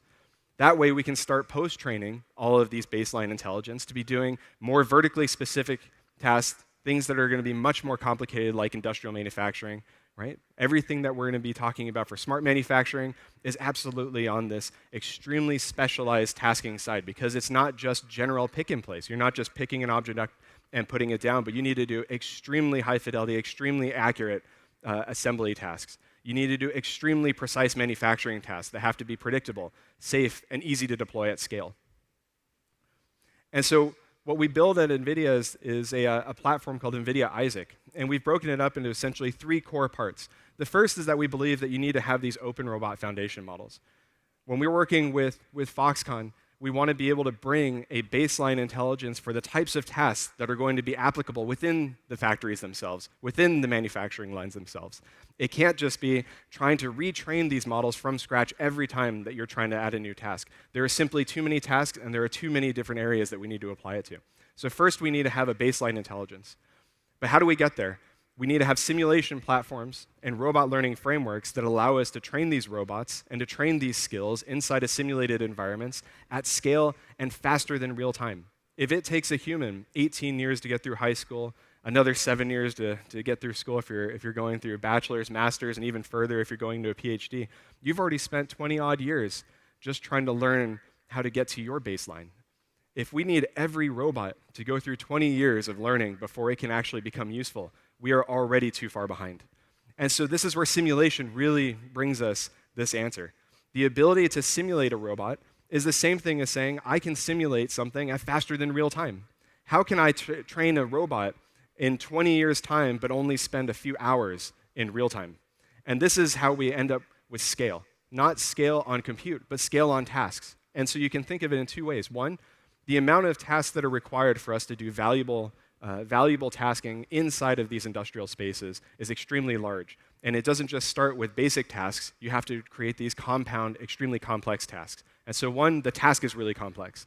On the other side, in order to capture all the data for each of these tasks, it is exponentially greater than the task that you have. And the reason is because a single task can be applied to many different environments. When you're looking at a chef, they don't just know how to cook in one kitchen. They can cook across many kitchens, across many different domains, across many different regions. And so the skills themselves are transferable. And so this is why we need to have simulation platforms and these robot learning frameworks to allow us to train these skills and apply them to all these different domains prior to actually deploying them into the real world. But in order for us to actually scale out all of the data and all of the simulation work that we have, having the foundational technology is not enough. We need to be able to have new ways of capturing the data and taking the data that we capture and multiplying it in simulation, and then augmenting this data in simulation to give it more diversity so that way that we can build up this data set. And so all three of these are essentially trying to solve for one of the problems that we were already blessed with in the beginning of LLMs, which is we didn't have the data that LLMs have, and so we have to build it ourselves. And so this is our way of trying to solve for this data gap, trying to save for the data problem by creating a set of platforms that allow all of us together to be able to generate and capture the data that's required in order to build out these necessary skills. But unfortunately, we can't just do that alone. NVIDIA is a platform company. We believe very, very heavily that we need to work with the ecosystem, and it makes even more sense for us to do this with robotics. And why is that? Because every robot that you're going to deploy, every task that you need to train and then deploy into a manufacturing facility is going to be dependent on so many different partners throughout the value chain. Whether it's the robot OEMs, the end effectors, the people that are making actuators, those that are simulating the platforms, bringing this to scale in cloud, all of these come together because as an ecosystem, we're able to start solving for this grand challenge. It's not a single company challenge, it's a grand challenge. And that's why working with Foxconn, it allows us to start solving for one of the most important and one of the hardest challenges out there, which is industrial manufacturing. Smart manufacturing has the unique position of being at odds with the way that we think of general tasking. So think of it like this. If you go on the internet, almost everything that we see that is common to our daily life, we could train to have a robot go into our house and maybe help us clean our house. But when you look at all the fantastic technologies that Foxconn is working on, but the complex processes that go behind those technologies, none of that information is available on the internet, which means that we have to build these data pipelines and these data factories ourselves. And so this is why it makes a lot of sense for us at NVIDIA and Foxconn to be partnering together to be building the next wave, the next generation of industrial manufacturing and robotics and autonomy. Thank you all. Welcome to Hanhai Tech Day 2025. It's wonderful to be here. Impressive. Very impressive, Spencer. Thank you for coming. Thank you so for much. sharing your visions and let us know how physical AI looks like. Absolutely. Thanks. Thank you so much. We can feel that robot industry is going so fast. AI brings significant change to the whole industry. We see the humanoids, we see the level 2 flexible robots, but we also see a fundamental change for the traditional robots and automation together with AI. So now, I want to invite our second guest speaker to the stage to share their journey on the physical AI. Let's welcome Mark Segura from ABB Robotics. Hello, Dr. Hey, Shi. welcome, Mark. Nice to meet you. A lot of change on the automation industry. Do you want to share more about your thoughts and your visions? Yes. Next stage is yours. Thank you. Thanks. Thank you. Thank you, Dr. Shi, Chairman Liu, Foxconn team. It's an honor for us to be here to explain you our today's vision of the factory of the future of ABB Robotics. Why I say today's vision? Because we've been 50 years around, so we've been building many factories of the future over the decades. In fact, in 1974, a group of pioneers, Swedish engineers, were made aware that Intel had produced the first CPU, and they thought this can be the way and can realize what today is understood as a modern robot, electrically driven by electrical motors, microprocessors control robots. So over decades, we've been developing to a global leader in industrial robotics. Today, our portfolio spans from different types of robots, SCADAs, large, middle, small, parallel robots, a big number of cobots, autonomous mobile robots, and beyond autonomous mobile manipulators. We have close to 200 different mechatronic embodiments in our platform. At the same time, we've been developing software and adding eyes, adding vision, adding embedded force control, so our robots become more and more intelligent. Through these decades, where we were, as many robot companies, grown in automotive, we have also developed new factories for new industries in food and beverage. Since 2008 and 2009, the development of consumer electronics, later on in logistics, and today going in other frontiers like lab sciences and healthcare. As ABB today, we see two pillars for the factory of the future. On one hand, the autonomous and versatile robots. Robots that are beyond precision, safety, and accuracy to become intelligent, autonomous, and adaptable. And coping with that, the next step of robot simulation towards a hyper-realistic digital twin. The two things put together are enabling the factory that we are all dreaming on. So let's start with autonomous mobile robot with a quick video. At ABB, we're creating the future of AI-powered robotics today. Advancing mobility, deepening understanding, and enhancing capability. Combining the latest in hardware with the smartest in AI-powered software. From accelerating scientific discoveries to building faster and more affordable homes and keeping business moving. Our robots don't just see, they recognize objects and can pick, hold, sort, and move them with precision. Our robots don't just act on programming, they understand the world around them in 3 dimensions. They build their own maps to navigate in real time. And they learn from what you tell them or show them, with the versatility to switch between a range of tasks in real time and the autonomy to get the job done without intervention. ABB robots will do more things, in more places, and do it faster, safer, and smarter, in a new era of AI-powered versatility and independence that we call autonomous versatile robotics.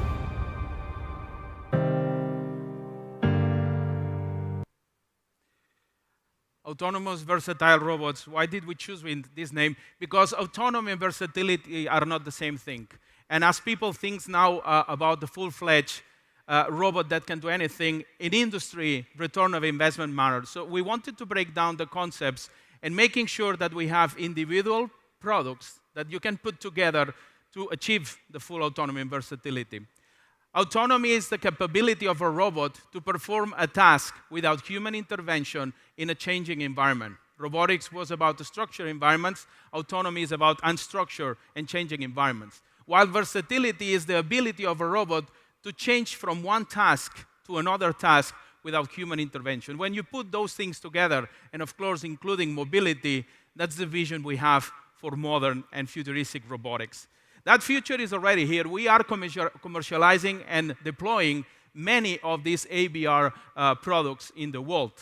The first I want to mention is a non-AI product, as much as this is not cool these days, but it's a very important level of autonomy and dexterity. We use it in electronics assembly in many of the Foxconn plants, and it consists on giving the robots the vision combined with the force to do very delicate assembly. Can you imagine what it takes to build the phones that Foxconn builds?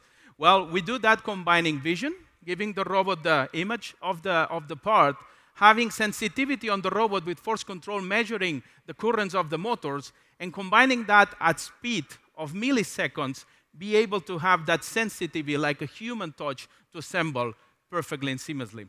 That's already kind of degree of autonomy because you can cope with material variations, deformations, and still insert precisely. We have developed our range of mobile robots, and what's really particular of them is their mapping and localization capabilities. We call that Visual SLAM, Visual Simultaneous Localization and Mapping. The autonomous robots are equipped with cameras that see the world in 3D. They create cloud points, and these cloud points go through, of course, neural networks to understand. Not only do they have a very robust navigation that requires no infrastructure, you just open them and they go, but they are also sharing the plans. The fleet sees a common map. We have factories in the US who have hundreds of AMRs deployed with kilometers of factory map sharing the maps together. And that swarm intelligence is, of course, bringing additional yield.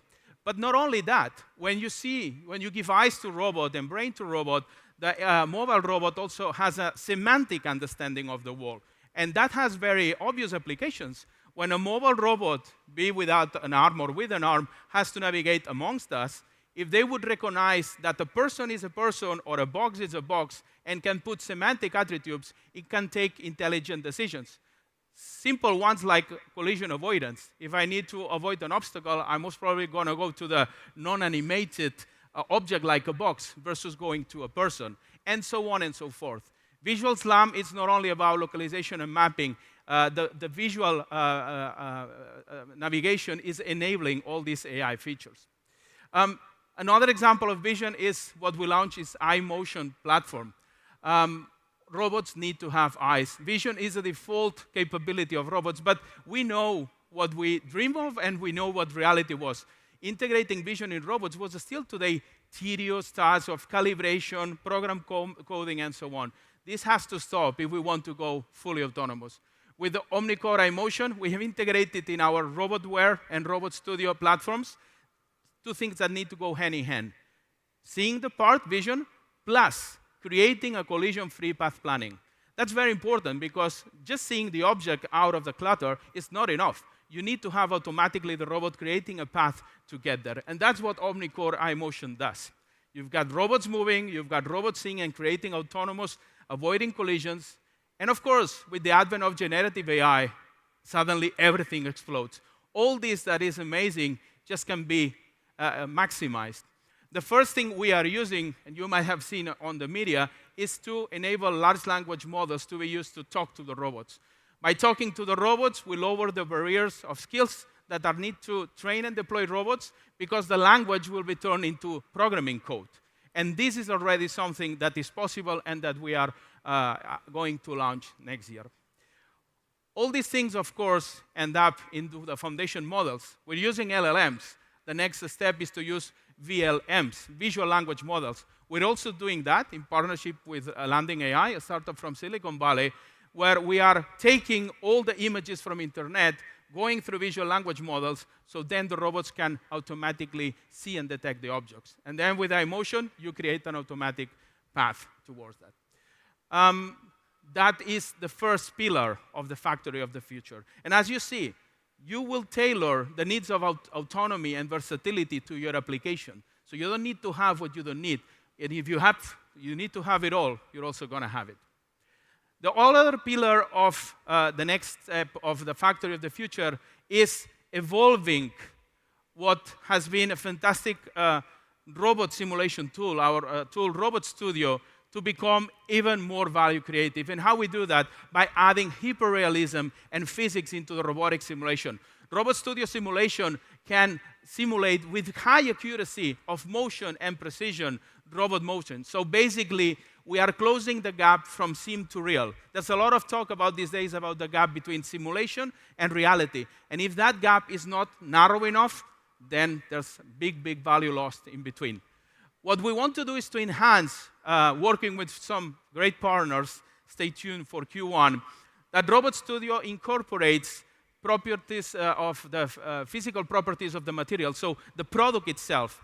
If you're going to weld, if you're going to debore, if you're going to polish, we're going to have those physical properties so you can design offline and even prototype in line, which will shorten the cycle times. With this hyperrealism, we will improve the simulations. We will be simulating light, shadows. We will have synthetic data from virtual cameras. And with this, we shorten the time for designing. We enable more co-engineering. And also, we reduce the deployment time.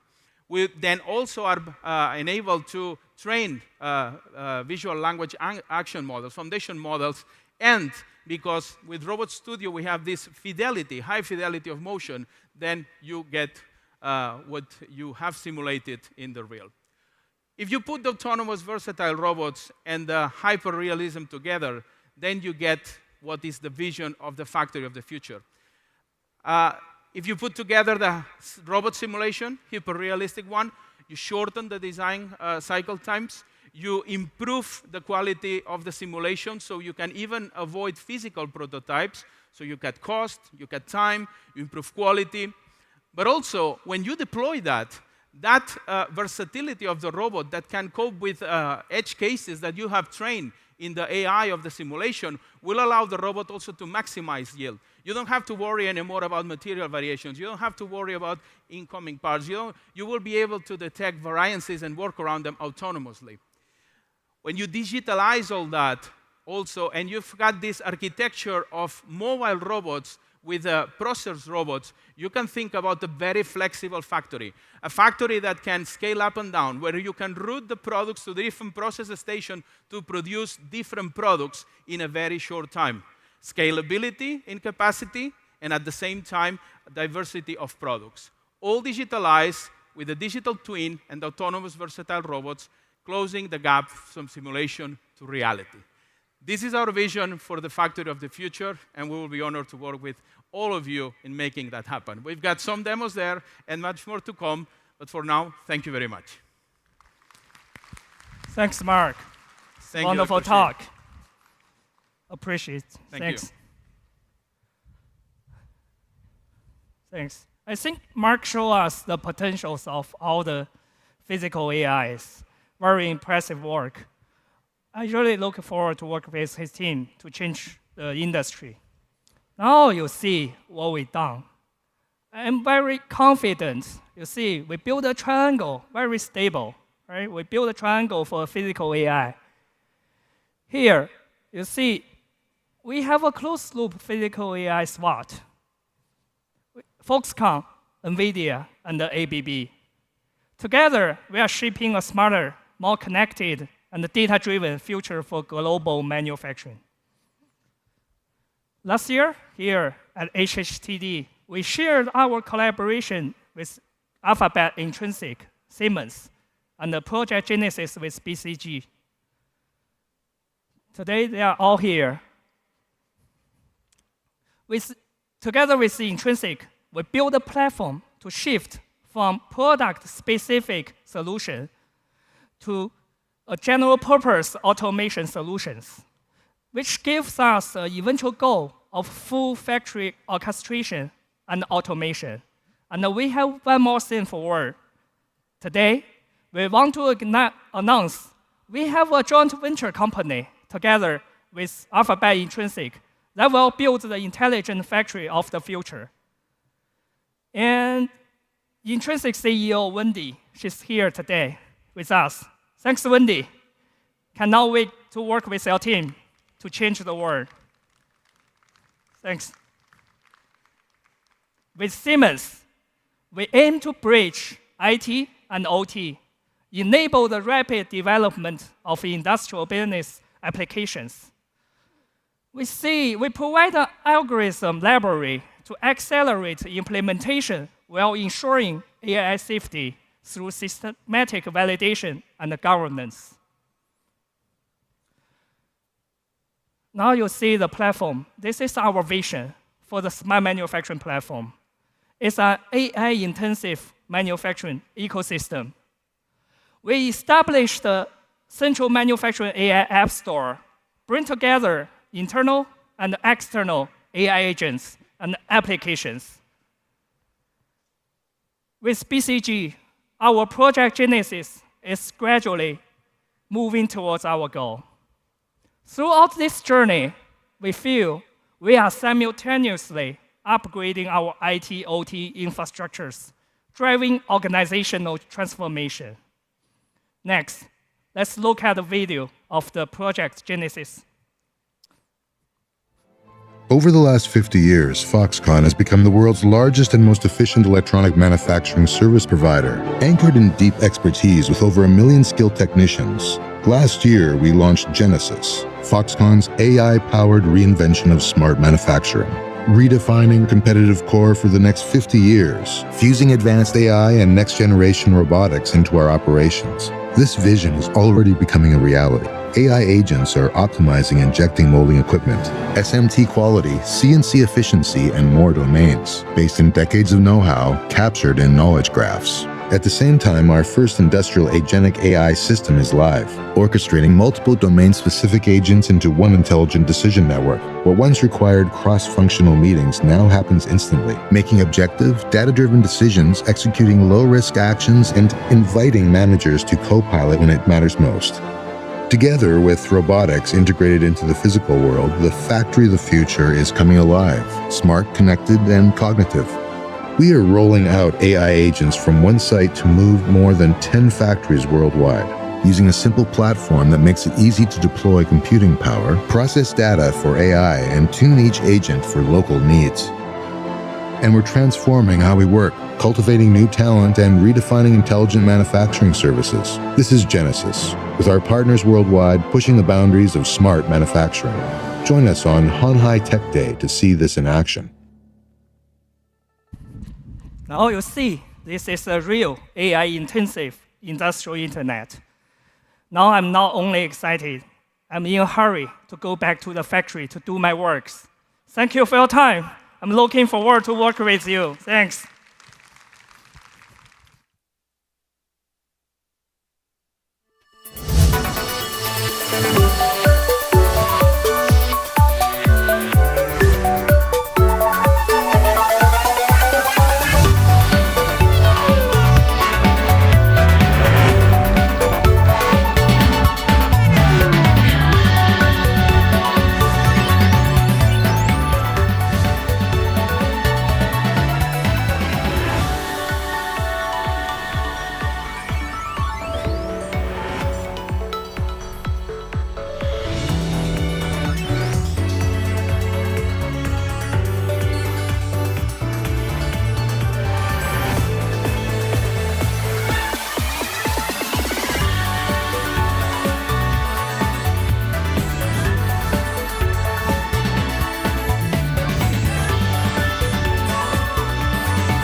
Terry さん、ヤンさん、everyone、大家好。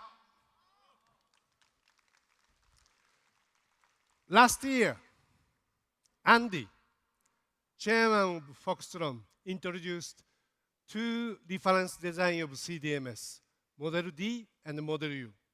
Those cars sitting on front entrance. And this year, Model A for affordables, taxi versions, logistic version, and personal use. How do you think? Thank you. Model A is a B-segment MPV, multi-purpose vehicle, one of the most selling category in Japan, Southeast Asia, and India. We electrify this car with 42 kilowatt battery and 135 kilowatt motor. Let me explain more about unique sales point of this car. I am very heavy user of Uber in Taiwan, rating 5, by the way.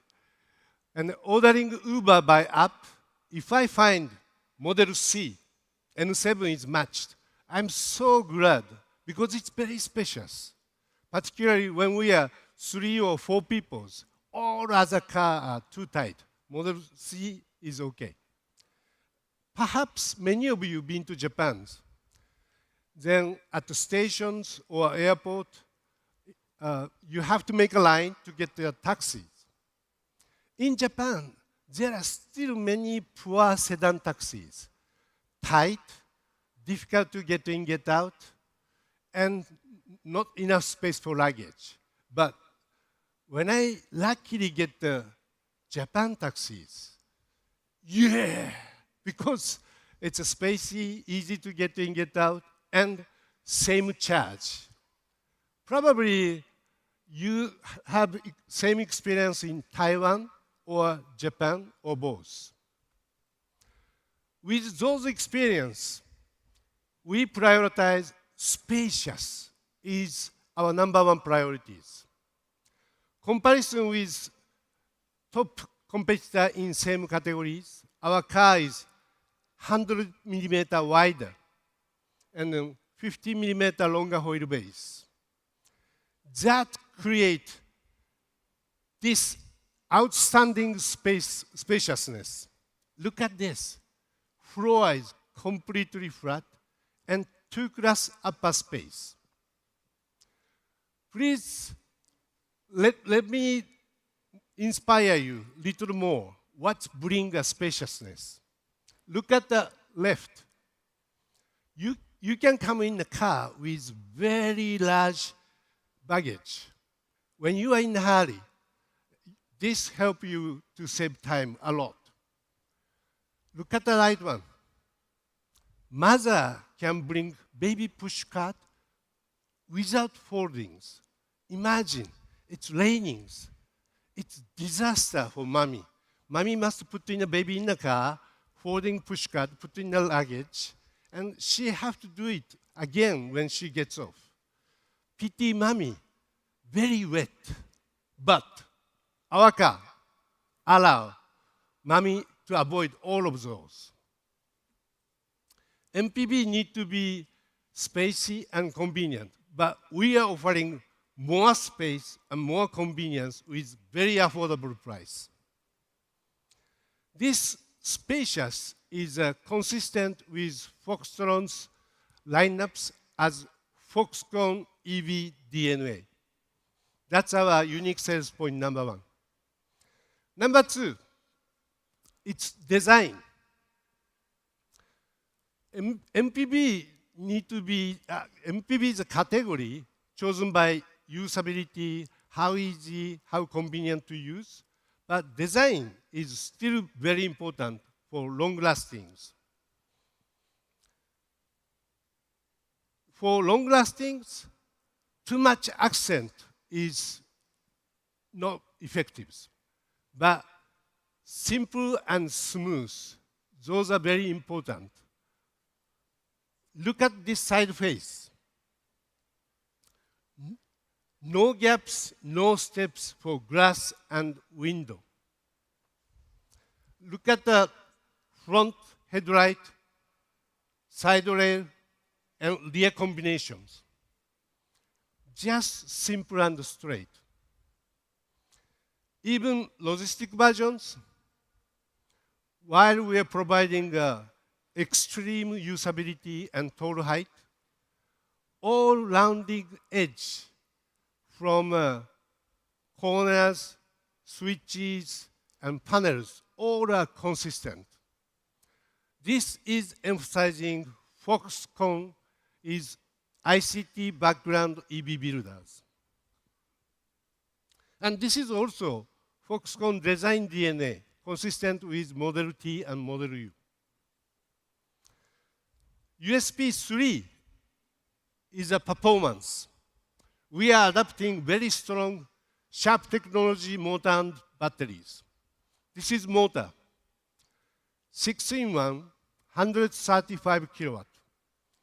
Uniqueness is revolution, 18,000 RPM with over 13 reduction rate.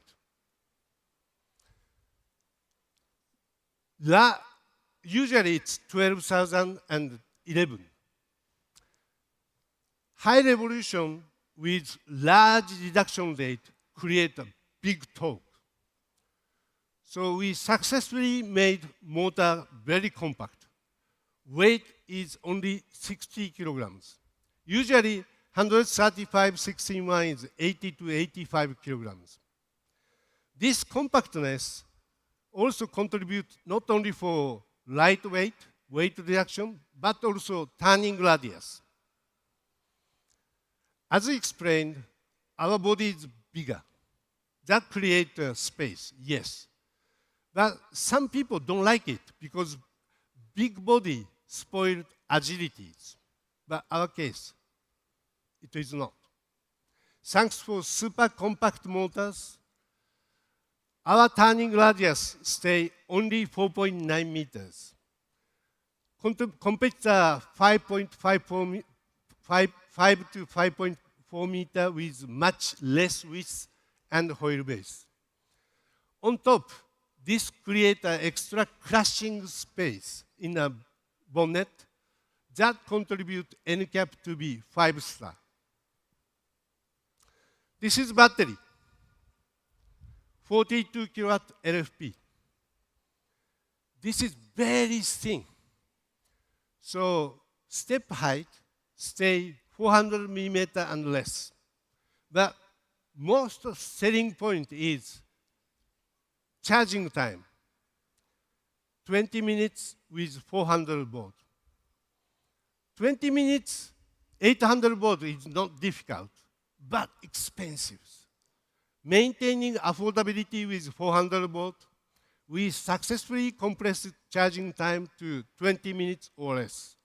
Usually this is 28 to 30 minutes. Last unique sales point is advanced E architectures. In order to make cars smarter, software will only increase. It's reaching 500 million lines. 500 million lines, 5 億 lines in a car. SDV requires those huge software to be updatable and upgradable. Key to execute this is how to integrate controller. We are latecomer for old world, but sometimes latecomer has advantage. Luckily, we have no legacy from old-fashioned EEA, while most of OEM does. This is our zonal control. Successfully integrated, we have only 28 ECUs, including some small one in the sensor. Usually it's 150 to 200. Based on this advanced E architecture, we develop smarter SDV and software. Let's talk about the smart EV a little. As an example, please imagine, think about battery and its damage. Generally, battery nature is same. For example, smartphones. If you make a complete empty, you damage battery a lot. If you make an always full charge, then even using with cables, you damage. On top, like EVs, when you give a quick charge, while battery is very hot, you damage battery a lot. You don't want to damage batteries, of course. but you don't know when you are damaging batteries. As part of smartness, our battery talk to you before you damage.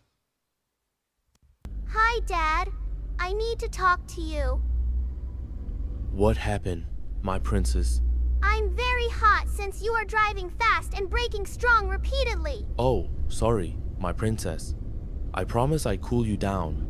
Thank you, Dad, but Remaindelec is very low. You may force me quick charge. Oh, no, my princess. I promise not to charge you until you cool down. Okay, thanks, Dad. Now I go back to IVI. See you at home.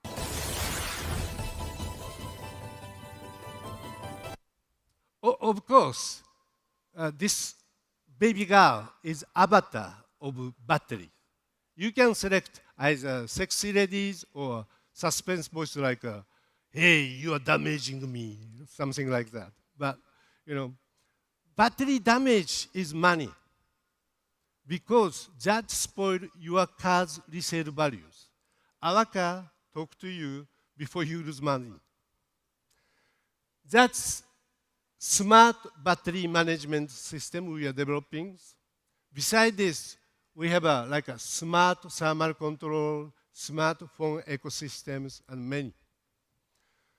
We don't install unnecessary connectivity or SDB unless you feel it's convenient. Everything are only for user benefit.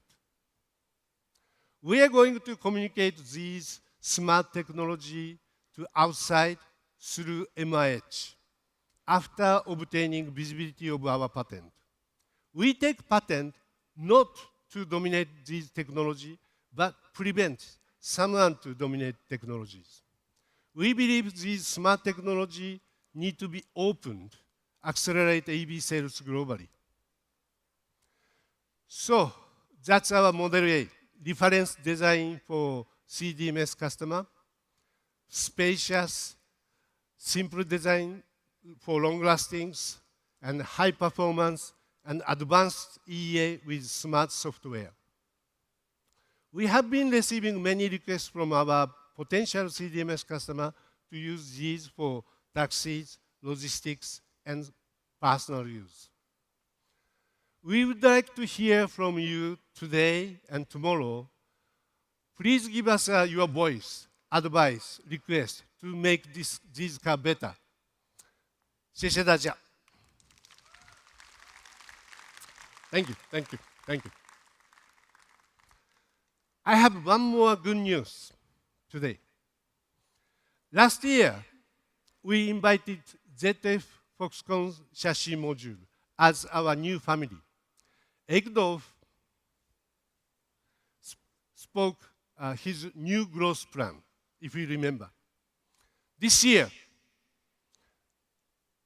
we invite MFTBC, Mitsubishi-FUSO Bus and Truck Company, as our new business partner.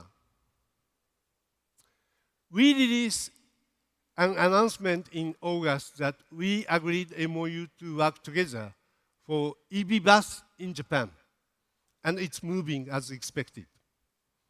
Today, representing MFTBC, Koura-san is on stage. Koura-san, come on stage. FUSO 是日本最大的做货车，也做 bus. Welcome. See you again. Thank you very much. Koura-san is the head of bus business of MFTBC and my important business partner. Koura-san, can you brief about your company and your vision of EV bus? Stage is yours. Thank you, Seki-san. Of course, it's my pleasure to talk about my companies. Yeah.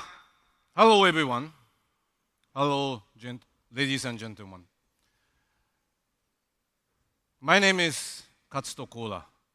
Today, we look and hear about many collaborations, partnership of Honhai Group. Just on the stage, another collaboration is coming because my name is Koura.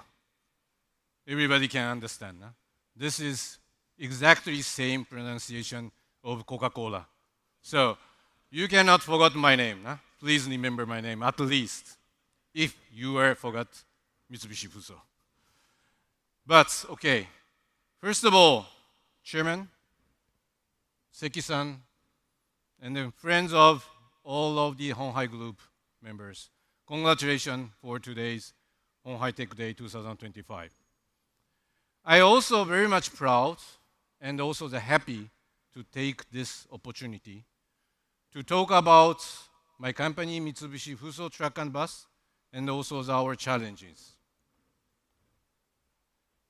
But I understand many guys, what is a Mitsubishi FUSO? Worry about. Who are you? Huh? We are commercial vehicles OEM maker in Japan. FUSO brand have more than 90 years experience and histories. And we are proud of FUSO, not only in Japan, but very much international, globally. We are located in Kawasaki in Japan as a headquarters of our company, and also main our plant for FUSO brand truck manufacturing. Also, we have the facility of development, testing, spare parts plant, also KD plant as well in Japan. My responsibility is bus. Regarding for the bus, there is Mitsubishi FUSO bus manufacturing. They are one of our subsidiary, and then they are produced our FUSO brand bus in Toyama, of course in Japan. They also have the more than 17 years of the long history with super high quality production. Of course, we have to be very much global. We are part of the Daimler Truck Group. And then we have the synergy of the vehicle technology and also the sales network in the global. Oh, back, sorry. This is our sales network. We are Mitsubishi FUSO have around 250 outlets in Japan, and also more than 2,500 outlets through more than 170 markets. We are covering not only Japan from the south to north to south, but also that we are covering very much globally widely. This is our strength, really. We have strong sales network. We have strong after-sales network. We are communicating with customer. We are doing the B2C business, by the way. So we are communicating with customers daily and also deeply. And also, we are taking care whole life of customer's vehicle. This means we are taking care customer's business itself. Anytime, customer centricity. This is our company's of the most biggest philosophy. This is our lineup. This is our history. This is our children. I would like to touch later on a bit for my responsibility of the bus. But before going to that, I have to bit short introduce our history and also the innovation. FUSO itself is started from bus in 1932. Today, we are already implemented very much stylish bus, coach bus, but started this long history. So FUSO is bus. And also, our product have very much safety features. Why? So much for we are sensitive for safety features innovations. Because this is one of the key for the customers, especially for the bus customers, because bus is carrying the people. Everyone expected to move safely to their destinations. But this expectation is nothing special, very normal, but must be secured. That is the reason why we are very much sensitive, and then we are taking a long time to develop and also innovated our safety features. But not only that, we are also very much environment friendly and then challengers. We are first producer of light-duty trucks of the EV, so-called e-Canter, in 2017.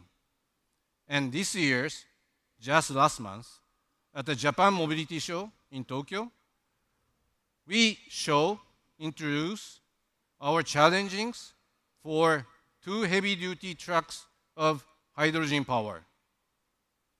This is concept bigger, but we are show up to the globally what is our challengings. We are every time try to be pioneer with frontier spirit. Okay, let's back to our bus.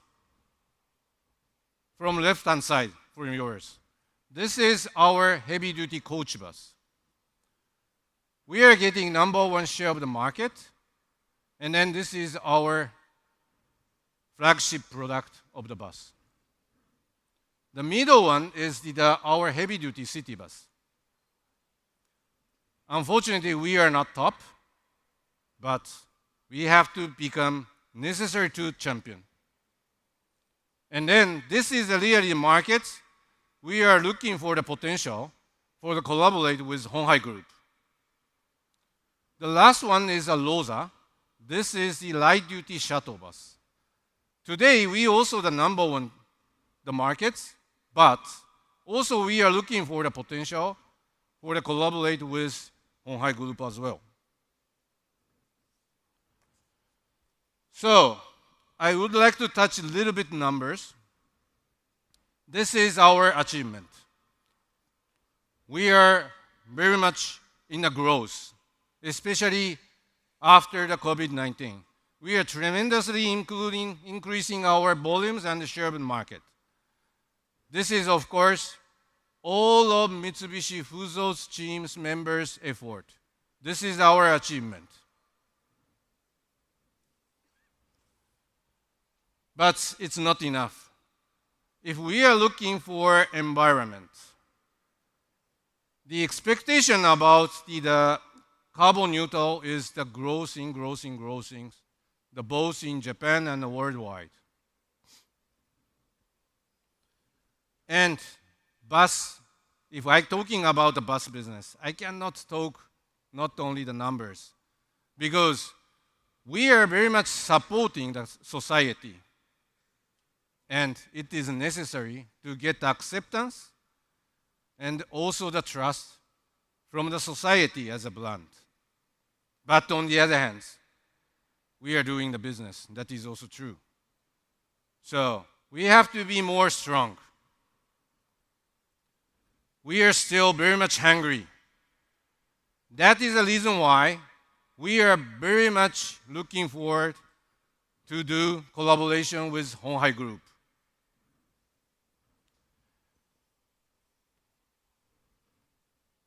As you already know, in this August, we already announced our collaboration MOU signed it. I believe FUSO and Honhai's collaboration is leading the expansion of the market of the ZEV. Again, please remember what I said of the strengths of the FUSO. We have a history. We have experience of the bus business. We have the capability of development, production, sales, after sales. We know market, we know customers. What is the strength of the Honghai Group? Yes, you already know today. Honghai have the technology, tremendous network globally in our areas, a lot. So I believe that is the reason why I'm believing that both companies' collaboration itself is both are becoming the stronger, and we are leading the market much better. So, these two models you already know very well. We are trying to collaborate for this model and then expand the market. That is our mission, and then this is our exciting. At the end, I would like to say cheers, kanpai for both companies' succession for the futures. Thank you very much for your attention. And 谢谢、どうもありがとうございました。Thank you. Thank you, Kora-san. Not so much word necessary. We just need execution. In near future, you see Model T, Model U in Japan. We do. Thank you very much.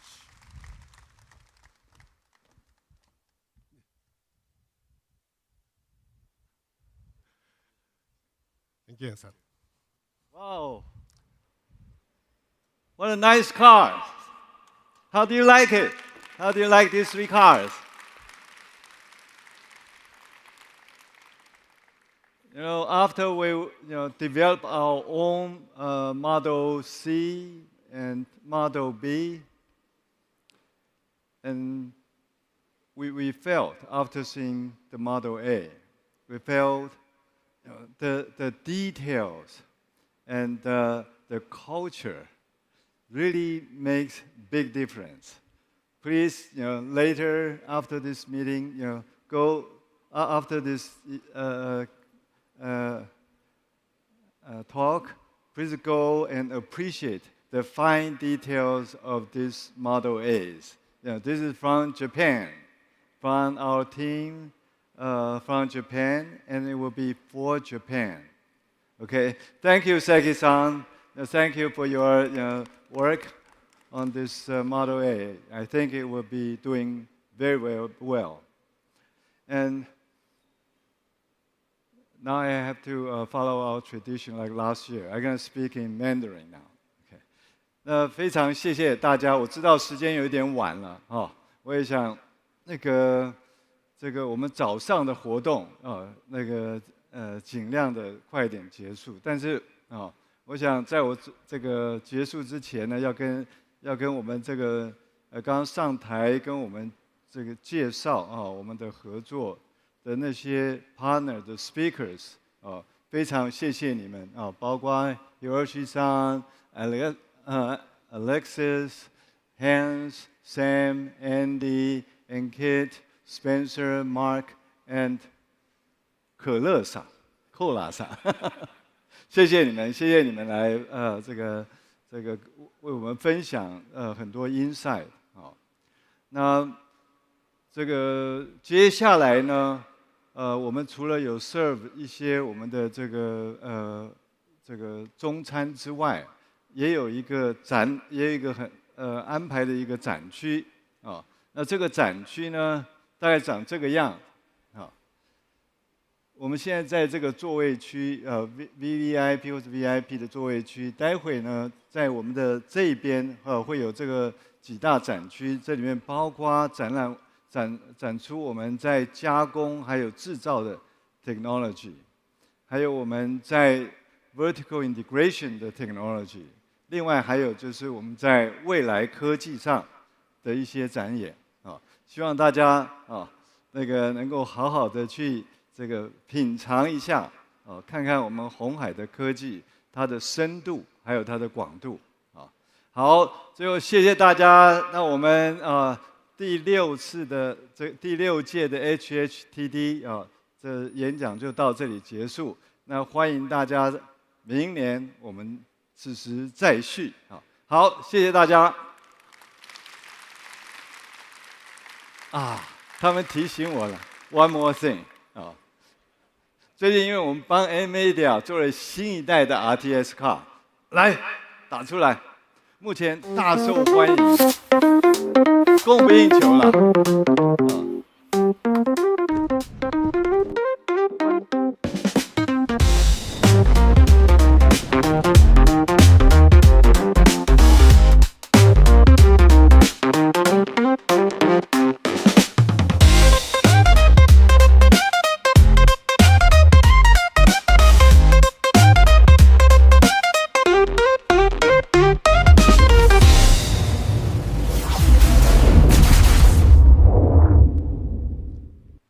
好，这个 RTX 的显卡，我们 Jensen 亲自签名，我们亲自带了这个显卡到美国，请他签名的这张显卡，就是我们明天的最大的一个奖。欢迎你们，欢迎你们的朋友来参加。如果这个运气好的话，你可以得到这个大奖，好不好啊？好，谢谢大家，谢谢。谢谢各位贵宾莅临鸿海科技日的开幕活动。接下来，我们的主题展区即将开放，带您探索鸿海的现在与未来。也欢迎您到访我们的试乘体验区，亲身感受 Model B 与 Model C 的魅力。而我们的胖卡餐车区也已全面开放，欢迎贵宾自由取用。同时，也欢迎持橘色证件 VVIP 嘉宾入场。鸿海与华航联手打造的 VIP Lounge。下午我们安排了多场精彩的分论坛，诚挚邀请各位参与。最后，欢迎大家使用 HHTD App 填写开幕活动满意度问卷，完成后即可领取今年的活动伴手礼哦。谢谢大家的参与，祝福大家度过美好的一天。